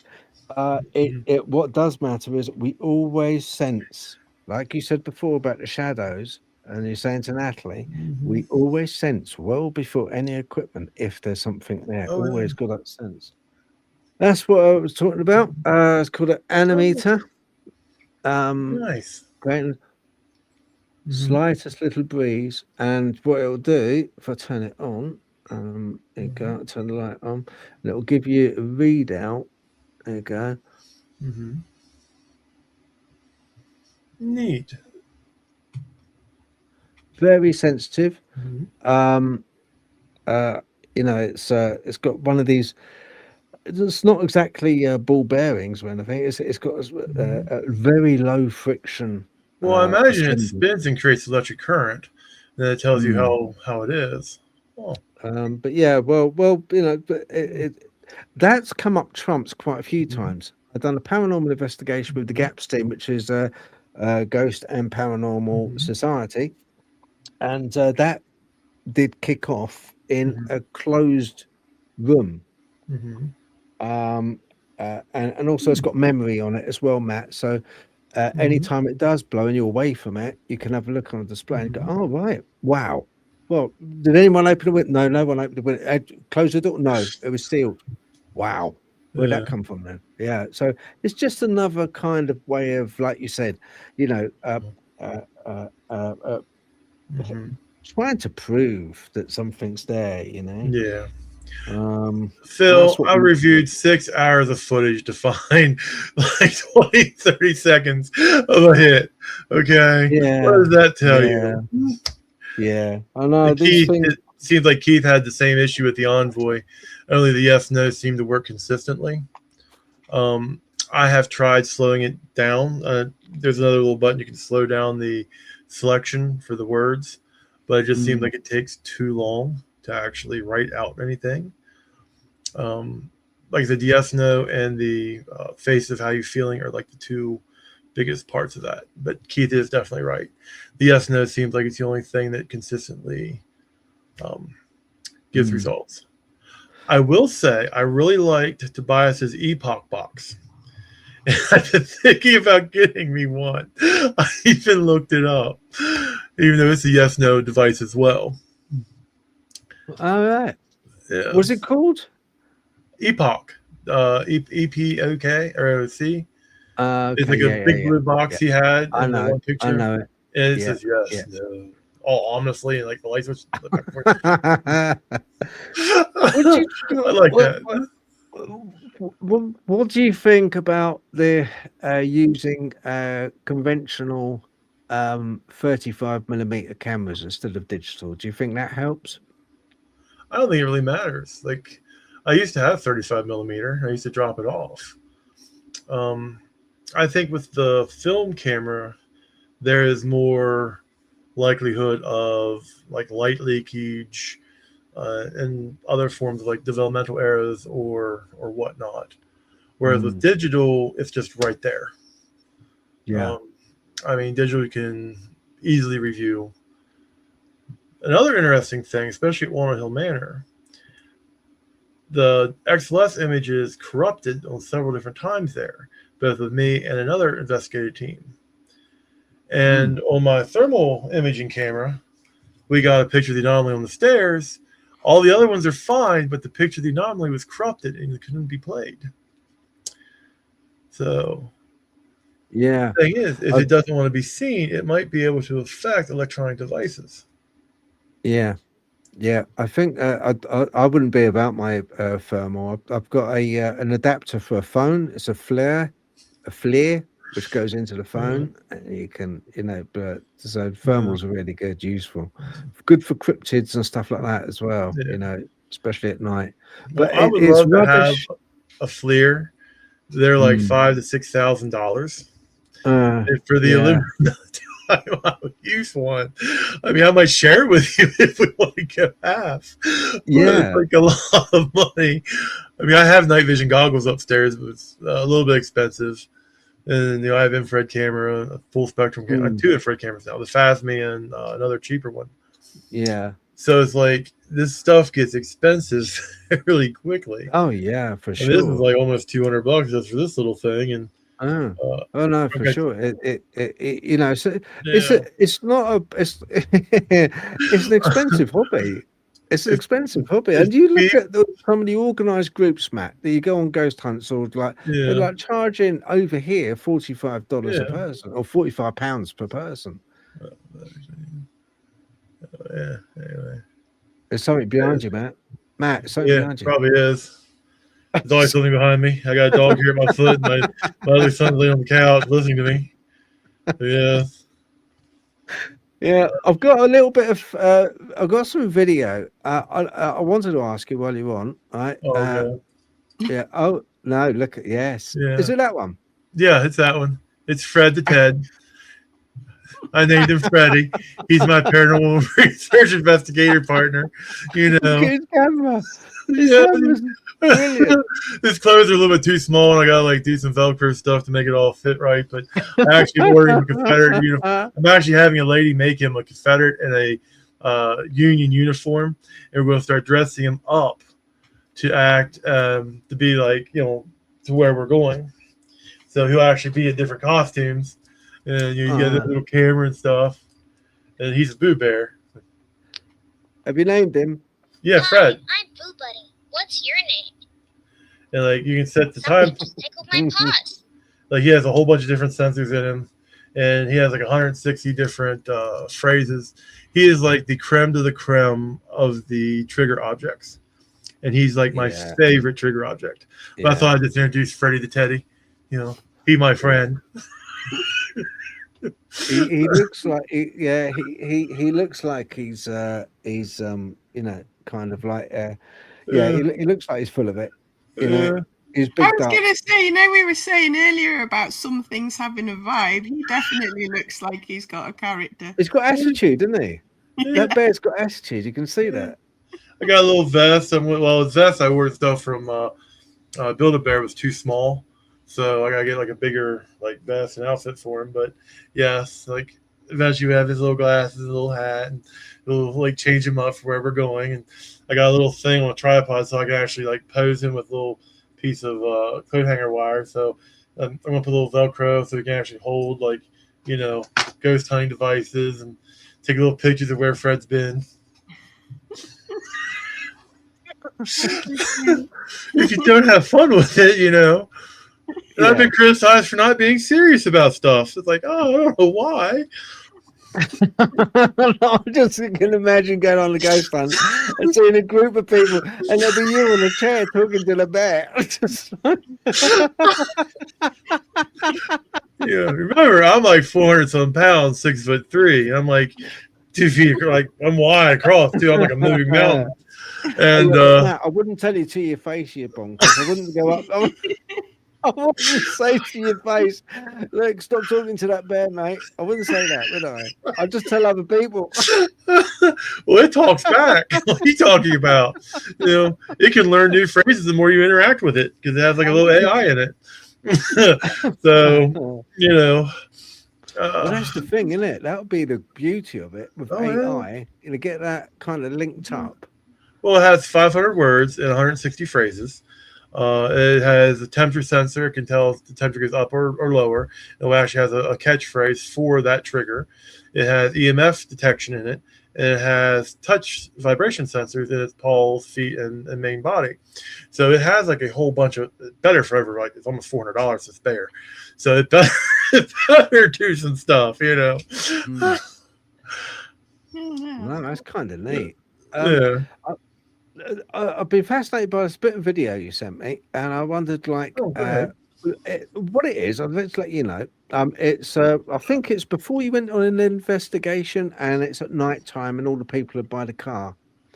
Your team are by the car. Oh, okay. So, all right. Our group, we are currently in the bank parking lot down from Captain Bender's. This is footage from the XLS camera. Meredith, the tour guide, had just asked the spirit to try to pick up her candle lantern. And as soon as she did that, we started getting Stickman readings, of course, or XLS hits, on Stickman trying to actually picking up the candle lantern.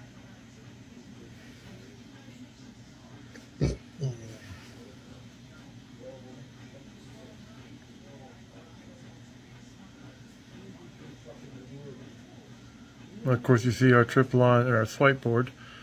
There are other things. Saw several orbs later on the video. And there's a few other anonymous hits along the old barn wall further down the alleyway. Okay.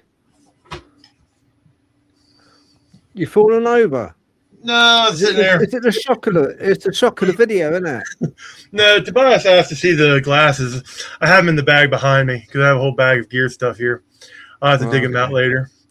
But no, that's we just started something new this month. Then my transmission went out, so we had to reschedule. But we're going to do a monthly Ghosts and Grub. And the video you see is from one of the places we've been multiple times called Captain Bender's. It is a haunted tavern. There's a whole bunch of EMF phenomena that happens. One of the ghosts of a little boy likes to play with the one old style race car trigger object I have. And I didn't bring it with me that last time, and he actually told me so, because they will remember you. But it's basically right on the Antietam. And Meredith runs the Sharpsburg haunted tours and the Shepherdstown haunted tours. They're on both sides of the river, Antietam, where the battle was fought. And even though it's a bank parking lot today, during the Battle of Antietam, that was a farmhouse, and it was used for field surgery. They were bringing people and cutting them up, and they'd bring soldiers from the battlefield and just leave them there if they're going to die. They just left them there to die, or cut their arms and legs off and just set them out there on a blanket to see what happens with them. So during the battle, there was literally thousands of people laying there dying. Well, not thousands, say hundreds of people laying there dying in that bank parking lot. And so it's like, well, Captain Bear's even pre-Civil War. And some of the ghosts there are also pre-Civil War. The boy who fell down the stairs and broke his neck, he basically haunts the game room. And there is, like, on the portal box, like I have a regular portal box with noise speakers and stuff, you can literally hear a whole room full of voices talking to each other. Even if it's only us in there, you'll literally hear like 6 or 7 distinct voices, and they'll be talking back and forth among themselves. It happens, but it's like Holtz actually explored this phenomenon quite a good bit. But that is from that area.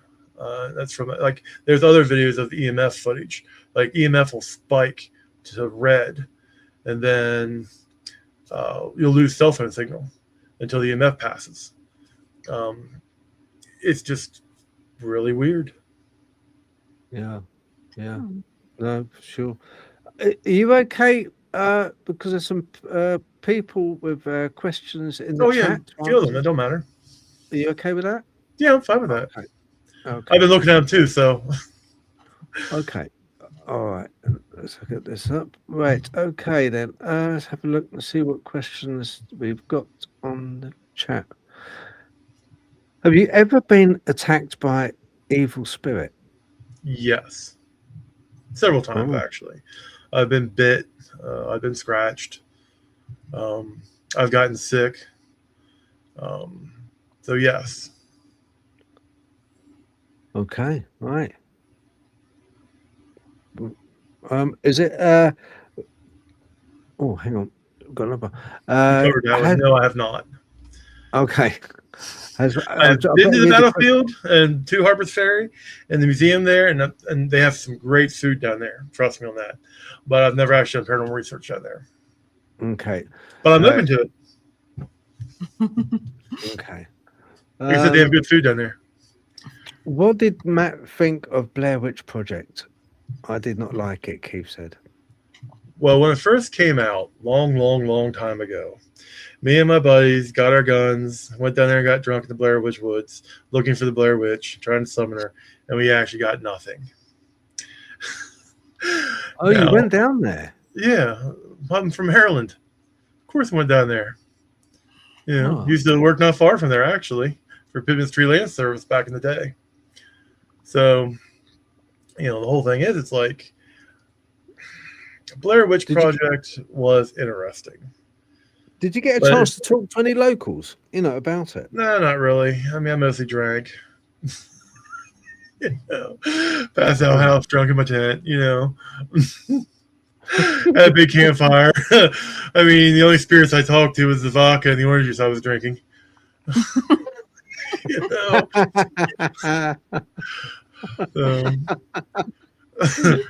hate to put you that way, but Yeah. I see a stone pile over there. Quick, everybody! Where? Like I'm 15 bitches. We're good. Yeah, it sounds like a good evening. Sounds like a really good evening. Remember, I'm a redneck. Okay. I am highly armed. I've been on Bigfoot hunts and deep wood explorations before, and like on the farm, I used to carry a shotgun at 9 years old and do a several mile trap line. I've been stalked by mountain lions and stuff before, and I killed my first deer when I was like 6 years old. So it's like that was just a normal life, So, I mean, basically yes. Yeah, see, we don't have that. Keith Evans. No, Matt, it was a completely different disc on your flirt. It was a completely different disc, and the ones before it and the ones after it were fine. Only the picture of the anomaly was corrupted. And if you ask Sean, he's part of Blue Mountain Paranormal, but he's not really one of us. He has his own Afterlife Paranormal group. His XLS team also corrupted, and they actually had several other things of theirs that was corrupted. Like I did a time lapse rather than a giant video on the XLS tablet itself, and I've been so busy I haven't had to review it. But the images of the XLS hits and whatnot were on a GoPro that I'd set up behind on a tripod. They weren't from the actual devices themselves. They were just monitoring the device with camera, because it seems like when you get a direct picture of the entity there, a lot of times it will be corrupted or gone. Because they got an XLS in the basement that was corrupted. I got one in the chair in the drawing room that was corrupted. And several of the photos of that little short video of the REM pods going up and down, going off up and down the stairs before I had the laser grid, they also got corrupted and wouldn't play back. So there is something that is messing with the electronics there.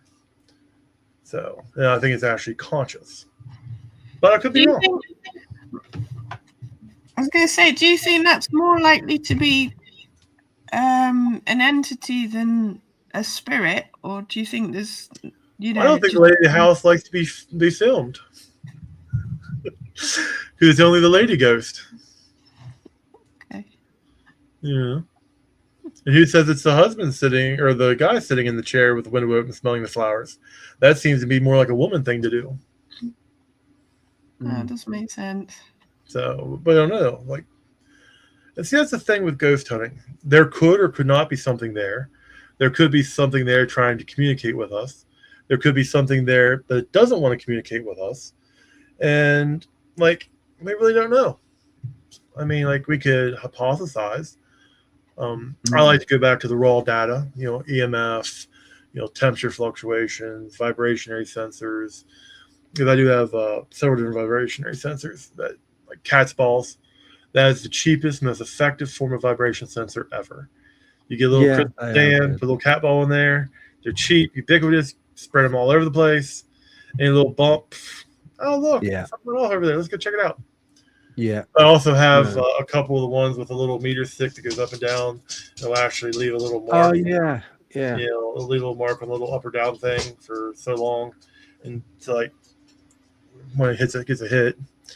I used Sanctuary of the Strange, but I didn't really get anything there. Temperature was impossible to read there, mostly because it was winter and high ceilings, and like the temperature fluctuations were just too crazy to really like count or discount. Yeah. The only real evidence there was the couple EVPs I got with the asylum gurney. They used to take people through the tunnel transport, and had EMF go off, and I had the music box go off, which is an EMF based. I had a few motion sensor stuff goes off, which is light shadow based. But I didn't actually get anything I would consider to be like hard evidence or interactive. Do you think it matters? Do you think it matters, Matt, that if you're in a group or solo, do you think it's more like Keith Evans? He tends to go out solo a lot of times. Do you think that these entities, because they seem to interact with us on a personal level, we don't see them, we go into a room, we have a group, and it's like, oh no, did you get anything happen for you? No, nothing happened to me. No, nothing. The moment the last person leaves the room is when they get on the shoulder. Yes and no. Like, I would use Suicide Bridge, but I don't think I sent you any of those photos. And it was a public hunt, so like we had a bunch of people there. And I'm not sure they'd really want their be shared, but we all saw something down there at Eisenhower Bridge. So I don't know if that matters much. But like Sachs Bridge, like there's something demonic there, something that just hates you, and you know it. So it's like, it's a feeling.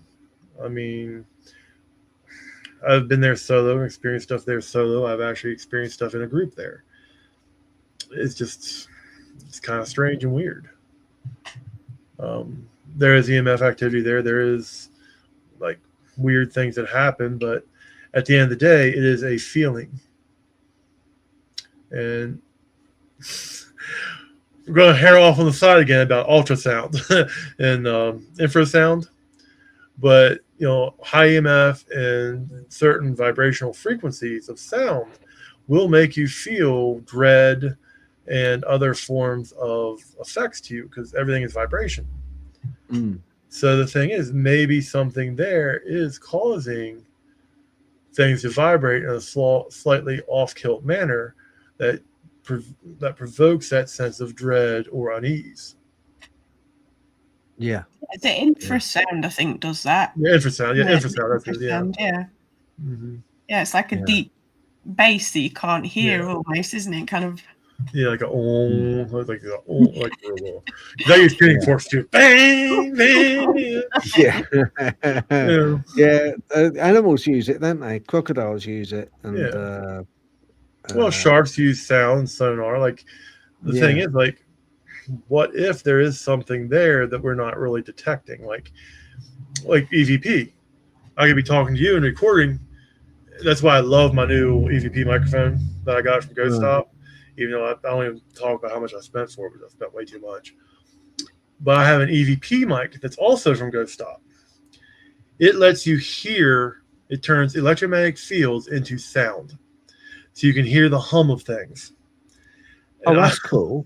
I love just listening to the hum of things. Like, everything has its own hum. The refrigerator, the microwave, all of my little ghost devices have their own little EMF hum.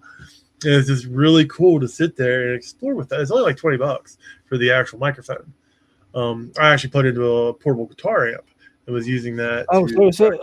So it's a microphone that you plug into an MP3 recorder. Yes, or anything. Oh, that's It's in so my cool. personal bag upstairs. Oh, I like that idea. Yeah, man. Like I have the newer. Like before with the cheaper one I had, even though it has better sound than the new one, you can't hear what it's recording. You have to play it back. With the new one, I hear what it's recording in real time. Okay. Yeah. And see, what I plan on doing is buying myself a sound puck from Ghost Top, so I'll have a light that goes off whenever a sound is picked up. That way I can know to go over and timestamp it. Like if you see the video of Tobias's page, every time I got a hit, I'd say Mark 1, Mark 2, Mark 3, and keep going. Then when I'm playing it back, I hear that mark. I know to reverse it and listen again. Does that make sense? Yeah, it makes sense. If somebody makes a noise, I'll say Jason noise, or I'll actually like try to differentiate like who did that. Like somebody dropped something, you hear a clatter, clatter, so and so, or I'll try to like mark any events that happen, in the audio. That way, when I'm playing it back, I have a reference. Yeah.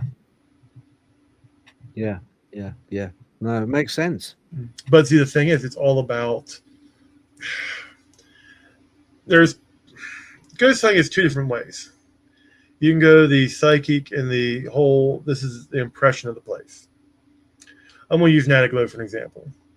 Natalie is the whole town used to be like 10,000 people that used to live there. They have a ghost town trail. It's 9 miles for the old mining towns. It got the name Natalie because the air glowed green from all the gases released from the mining activity there. Okay, stop thinking about it. There were 10,000 people, 2 different graveyards. One got washed away, so there's no record of who's buried there anymore. There's a mine shaft that they walled up when it collapsed. They didn't even bother looking if they were alive or not. They just sealed it up, leaving people down there, whether alive or dead, who knows. But like the town, like the theater is haunted, yes. But all the ghosts go from the theater to other parts of the town. Like a lot of the ghosts there don't really interact. They will interact, but not in a way that we understand. Because they're going to buildings and places and different events that happened that are near the theater or by the theater, but back and forth, if that makes sense. Yeah. They're still living their time period. They're still traveling. The theater is a dangerous place. There is no running water in it. You have to use a porta potty outhouse outside. There's only electricity in one room. Okay, so if you get EMF anywhere in that building, because there is no power lines, know it's something strange, because there is nothing in there that will create electromagnetic fields. There is no cameras. There's almost all the wiring has been mostly stripped out by scavengers. So there's not even electrical wiring in most of the building. So the question is, if you get electromagnetic field disturbances and other types of moving electromagnetic field disturbances at that, would you consider that evidence? I would, because it's not naturally occurring. Right. And it's not, there is no other explanation. Like Captain Benner's a full-on restaurant. I mean, there could be something creating weird electromagnetic fields. I mean, it's a full bar. They got all kinds of different stuff. It's been remodeled multiple times. Who knows? But there is a lot of weird electromagnetic voice phenomena. There is EVP, EMF. There's an awful lot of. We recorded a 12-degree temperature drop, and there's no air-conditioned vents in that room. Yeah, so 12 degrees is a lot. I mean, 2-3 is typical for air conditioning or heater kicking on. You see a 2 to 3 degree drop, but it actually dropped like 12 degrees in about 30 seconds. Yeah, that chilled everybody sitting at the table. Yeah, I mean, that's unusual. It could be. It could be something strange, an air vent, something unknown, but there is no air vent. And like if you see some of the Captain Bender videos, like pagodas, we're going there to Meredith on the 27th. We got a table reserved down at Burnt Secrets, which is the speakeasy in the basement. Al Capone supposedly beat a guy to death with a baseball bat in the basement there, but that's just rumor. We don't know that for sure. Okay. But Right. there used to be, well, Prohibition in America. I don't know how much you know about American history. Yeah. Prohibition happened. They outlawed alcohol. Yeah. And nobody could drink alcohol. So you know what that meant. Mm. And then everybody brewed alcohol and everybody went underground. Yeah. If you guys live closer, I would take you up to the Knock. The Knock is awesome. They did a great job restoring that place. It's called the Knock because it's a barbershop. And they actually have people that are hired from the bar to cut your hair and be in that barbershop. And what you do is you go knock on the wall at a certain rap, and the wall would open up. They would slide the wall open, and you go down the stairs into prostitution, gambling, and drinking. Because they used prostitutes down there. They had, gambling and roulette, and they had a full-on bar. It was mob owned. So, of course there's going to be ghosts down there, and there's going to be weird stuff that happens.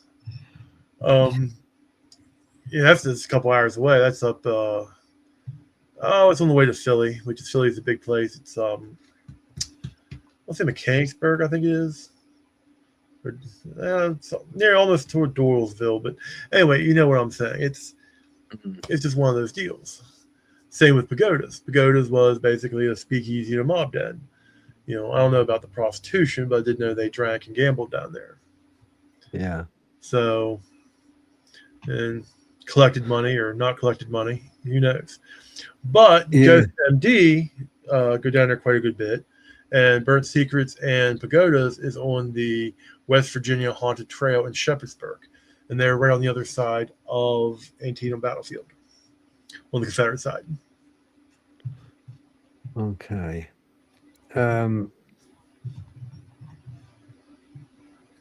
Keith said the green phosphorescence in the air may be harmful pollutant. Well, possibly, but it doesn't glow green anymore because they're not mining. Yeah. But they had, I think, it was 11 mines at one time, pulling iron and coal out of the ground. So it's above Johnstown. Okay. That help your audience any? Matt, can you? I'm just going to put up again because we're getting up 2.5 hours now. Okay, that's fine. Hours. Okay. Now, don't go anywhere. I'm just going to put up your YouTube again, just so that people know where to find you. This is your Facebook. Let's get this up first. Okay. Right, so people watching, and if you're watching this on recorded, please go and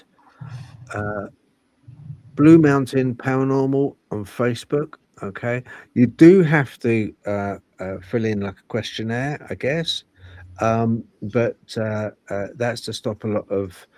It's good for the group actually to do it Matt's way and have it private is good, because if you're genuine about paranormal and you're genuine about research, that's what you want. You want a group like this. You want a group where there's no basically idiots.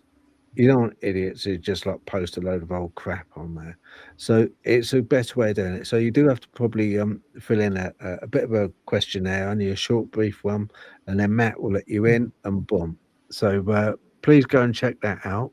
And I will bring up No, we have several administrators, so one of us will let you in. The main reason for the questionnaire is to basically prove that you're a real human being and not just some bot trying to either sell something or promote lascivious services.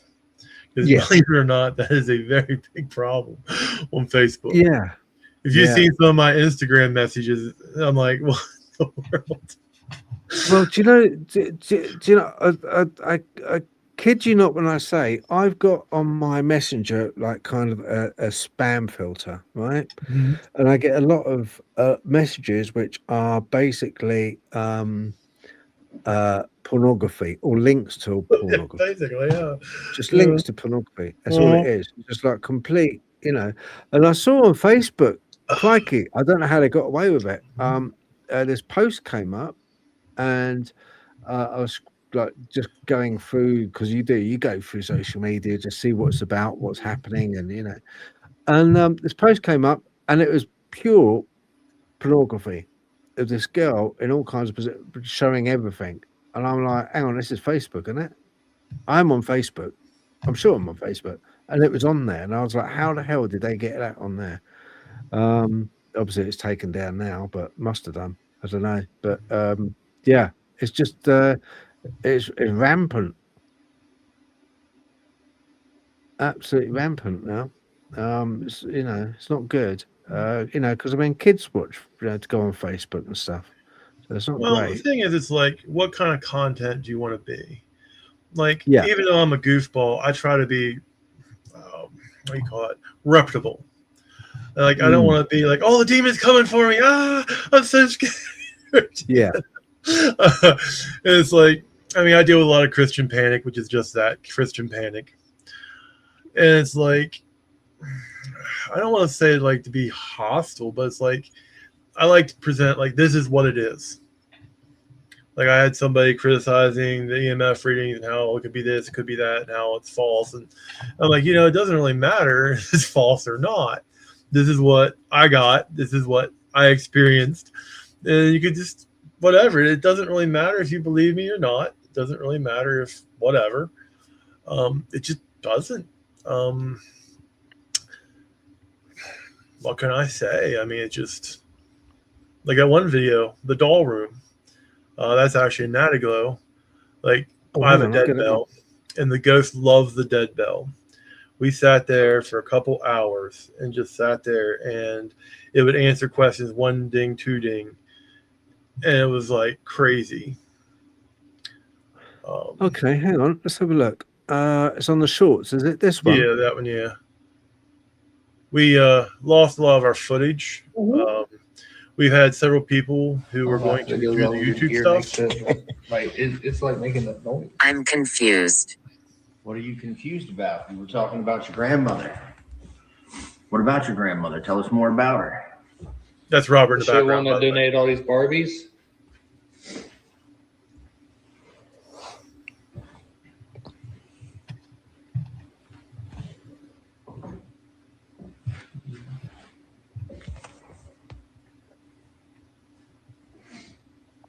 I said no.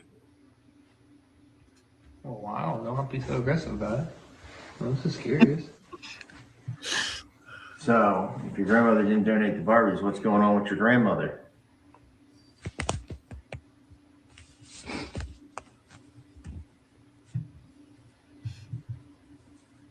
Tell us about her.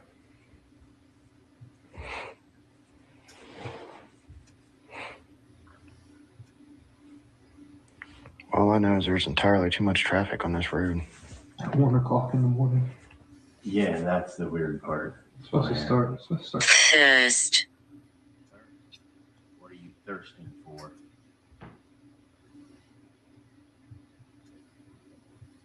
Ice cold beer. That was Adam and Robert's session. I was going a solo by myself. This doll is creepy. Okay. This doll is creepy. This is their What do you footage. So there thirst goes for? to. You said you were Just thirsty. put in perspective. What is it that you thirst for? Hard. Something hard? The ghost wants crack. Why Hard is he here? is actually liquor. Oh, I'm sorry. I'm the comedic relief. Okay. I didn't mean to offend you. So you said you wanted something hard to drink. Did you mean liquor? Are you talking about alcohol?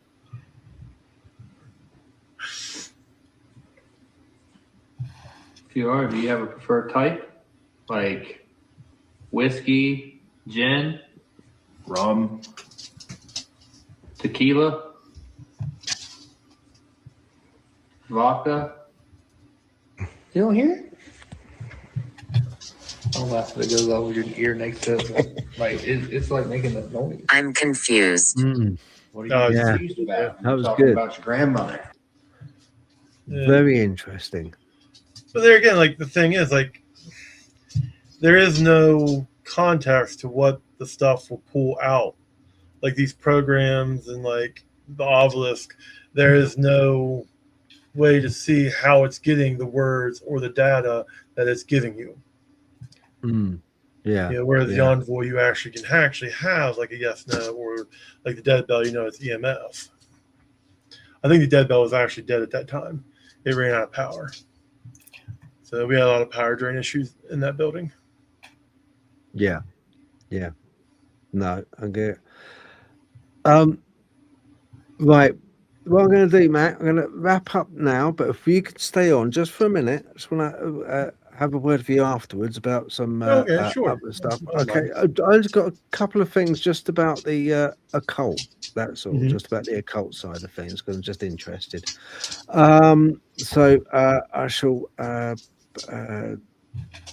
say to people at home, thank you very, very much indeed for watching. Do appreciate it.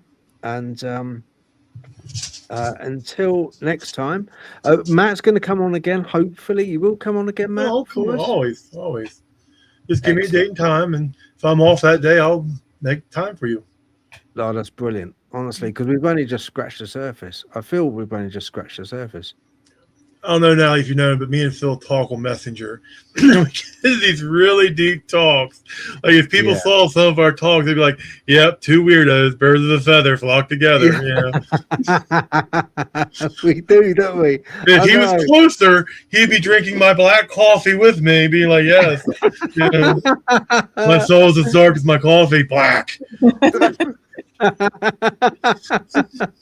We have some really crazy chats. I enjoy them though. I do enjoy them. I don't think that will stop. I think that will just continue. Well, it's like it's very rare to meet somebody who's like well read, well versed, and articulate. Thank you. Same. I feel the same. I feel the same. I find very few people that I can actually sit down and talk about a lot of this stuff with. Like it's either they're kind of Christian and then they're like, "Oh wow, it's like evil necromancy," or it's they just blow you off and like, "Oh, why are you even thinking this?" And it's just stupid. Or you have the other flip of the note, like they just look at you like, like the deer in the headlight look. Yeah. And you're like, okay, well, obviously you're not going to read that book. Until you never thought about, that before. Because we didn't really get a chance. I wanted to talk a bit more about geometry, but we didn't really get a chance to hammer away at that. So we will have you on again. I'd love to have you on again, Matt, if that's okay. And any quick questions about the occult? Spit right now, and then we'll end it. That way you can. I know you wanted to ask me a question, so ask it. Yeah. If anyone's got any questions? If anyone's got any questions at all, just stick them in. All right. And then we can hit Matt with them. Yes. Have you got any questions, Nat? Not really. I mean, I love Natalie already. I mean, I didn't know she's a goth girl, but I love goth girls, and I've watched her on several other podcasts, so I know her more than she probably knows me. I talk to you on Messenger all the time, so Yeah. At this moment in time, I don't have any direct questions. I think you've answered more or less everything that I thought of that came up in the conversation, at least. So, well, one thing about the occult, this is actually something there's two thoughts on this. I don't know if you ever remember Christopher Lee. He said about the occult, you only need one or two books, the right books. Yeah. And on top of that, most of the occult leads to madness. Yeah. And the reason why the occult leads to madness is it amplifies what's in you already. And if you cannot handle it, it will destroy you. It is either a make or break thing. And when you start opening that door, you may not be able to ever shut it. I've opened doors to myself that I will never be able to shut. And the thing is, that one verse in the Bible, and it applies along everything. If you seek it, you shall find it. Ask and be given, knock and it shall open. Well, if you open the door, you may not close it. If If you're given something, you may not get it back or give it back. You know. I mean, that's the thing, Matt. I've got the questions I've got for you. I don't want to hit these with you on a public platform live. Well, you could. I don't mind, but if you want to do it, you got about like Lucifer. I've got questions on like the Luciferian connection with some stuff. Also about the now there is just briefly there is a thing that I've read this and it's about the higher echelons of Freemasonry. You go into the Palladium. Now, when they spoke about the Palladium, inner circle, it was mentioned by Leo Taxil as a hoax. He was deep debunked as a hoax. This was about the Palladium.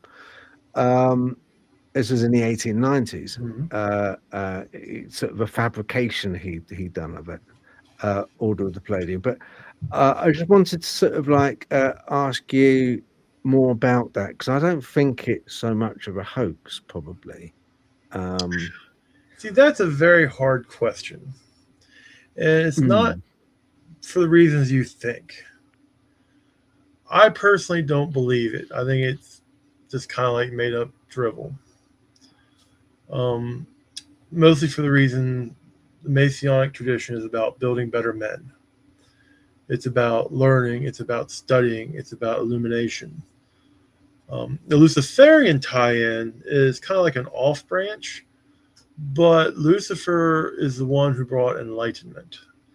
And there is actually a lot of good evidence to prove that Statue of Liberty is actually a picture of Lucifer, and a statue of Lucifer.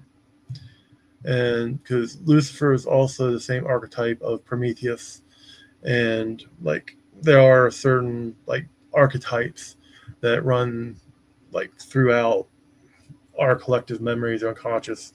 I mean, however you want to call it. About Joseph Campbell has a whole bunch of work about this, which we'll talk about some other time. But Freemasonry as a whole, to bring it back to Freemasonry, we are bound by oath as a brotherhood and a fraternity. Now, like I've pretty much vowed never always to heal, never conceal, and never to reveal any of the secrets of Freemasonry have been taught or will be taught to me. And I will honor that vow. I would suggest if you want to find out, join yourself. Now, Freemasonry is very compartmentalized. It's all oral tradition. It's all passed down all the way from the motherland. Like our lodge has stuff and relics and all the way going back over to Europe in like 14th, 15th century. I think your Freemasonry goes back even way, way more back than ours, because ours was brought over about 250 years ago. So the thing is, like, there are subsets. Like you have the Oddfellows. They were a break-off of the Masonic tradition. They espouse a lot of the Masonic stuff, but it was changed to their own, to fit their own ideology or their own type of flavor, of philosophy, you might say. You see that because it has an hourglass in their staff, because it's remember your time ends, is one of the big teachings of the Oddfellows. And like there's a whole bunch of different stuff with the Oddfellows that, even though it is Masonic and Masonic in nature, it was changed to fit them and their truth. The Golden Dawn was a break off of the Masonic tradition. They basically went to, that's why the Golden Dawn is all Egyptian based. They used a lot of the Egyptian based stuff of the Masonic order, and they broke it off and they wanted to make it more esoteric. They felt the Masons had departed the spiritual path, and the Golden Dawn was basically them breaking off to make a spiritual Masonic tradition. And a lot of their teachings are from Masonic works, because you have the the OTO was kind that of was like Aleister more Crowley. mainstream. That was Aleister Crowley. Osiris, Thoth, Horus, or it was. Apophis, I'm sorry, Apophis, because Aleister Crowley added destruction because he saw everything had to be destroyed to be remade. And he added the Apophis, which is the destroyer, too. And Satan is the destroyer in the destroyer archetype. He is basically opposite God and Kether, which is Kether is the starry crown, the seat of God, where Satan is the ruler on the opposite end. Not Lucifer, but Satan is the adversary because he opposes everything. He is that which basically destroys everything. It's not Satan is not as an entity as such. It's more a symbol of rebellion. Yes, but see, the thing is also an entity in itself. How to describe it? Like Satan is an entity, but he's basically a archetype. He's a power, you might say. The adversary, he who opposes. Like he basically is what causes creation to be destroyed or be unraveled, so to speak. Whereas if you notice in a lot of the Kabbalistic and Kabbalah type stuff, Kether, and the further you go up the tree of life, the more ordered, the more stable, and the more perfect it becomes until you reach the throne of God in the very center. Yeah. And like the flaming path is going down between the pillars. And the pillars would be basically Jesus Christ is the center, which is 6. God the Father is 9, and the Holy Spirit is considered the 3. The 3 and the 6 alternate becoming one and the other, because 3 always turns to 6 before it goes back to 3, whereas 9 always comes back onto itself. But we can get into that to another time. We could have a whole podcast talking about sacred geometry and numerology. We'll have to. We'll have to do it again because I wanted to touch upon the Tarot of Bohemia and all kinds of stuff like that. Back to the Masonic Lodge. You have the Templars. You have Freemason Scottish Rite, which is like 32 degrees. You have the Blue Lodge, which is what I'm part of, which is 3 levels, and then you can go do whatever. You have the Shriners, which is you have to be a Mason to be a Shriner. You have the Widow's Sons, which is like a biker gang. Shriners are for Master Masons, aren't they? They can only join Shriners.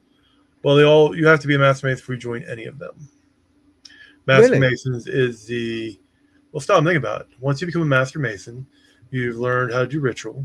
You've spent at least a year in each grade. So you've memorized and know all the secret signs and symbols and stuff. So you actually, like, time you become a Master Mason, you know that they're trustworthy. You know that they are smart enough to handle whatever it is that you are doing. Like, normal people are not, like, there's a lot of people that become Masons, but if you're just a social Mason about being socialist and going in like the little cliques and stuff, that's as far as you'll go. Masonic is very compartmentalized, and like I have mentors that teach me, and we sit there and talk about sacred geometry and mathematics and other forms of stuff, and like we video chat off Google Link, and like I have regular mentors that mentor me, and I should seek their knowledge because one day they're not going to be there, and it'll be my turn to share what I know to an apprentice Mason. And then what I'm going to do, Matt, look, not being stay on, all right, stay on, guys. What I'm going to do, I've got to, because it's coming up to 3 hours, and I'm going to get slapped if I keep going. Right, so Matt's going to be on again. Okay, thank you very much for watching. I hope you've taken something away from this. You have given, if you've been in the comments, thank you very much for giving the comments and sticking with us. And it's been a hell of a good night. Really appreciate it. Thank you, everyone. God bless.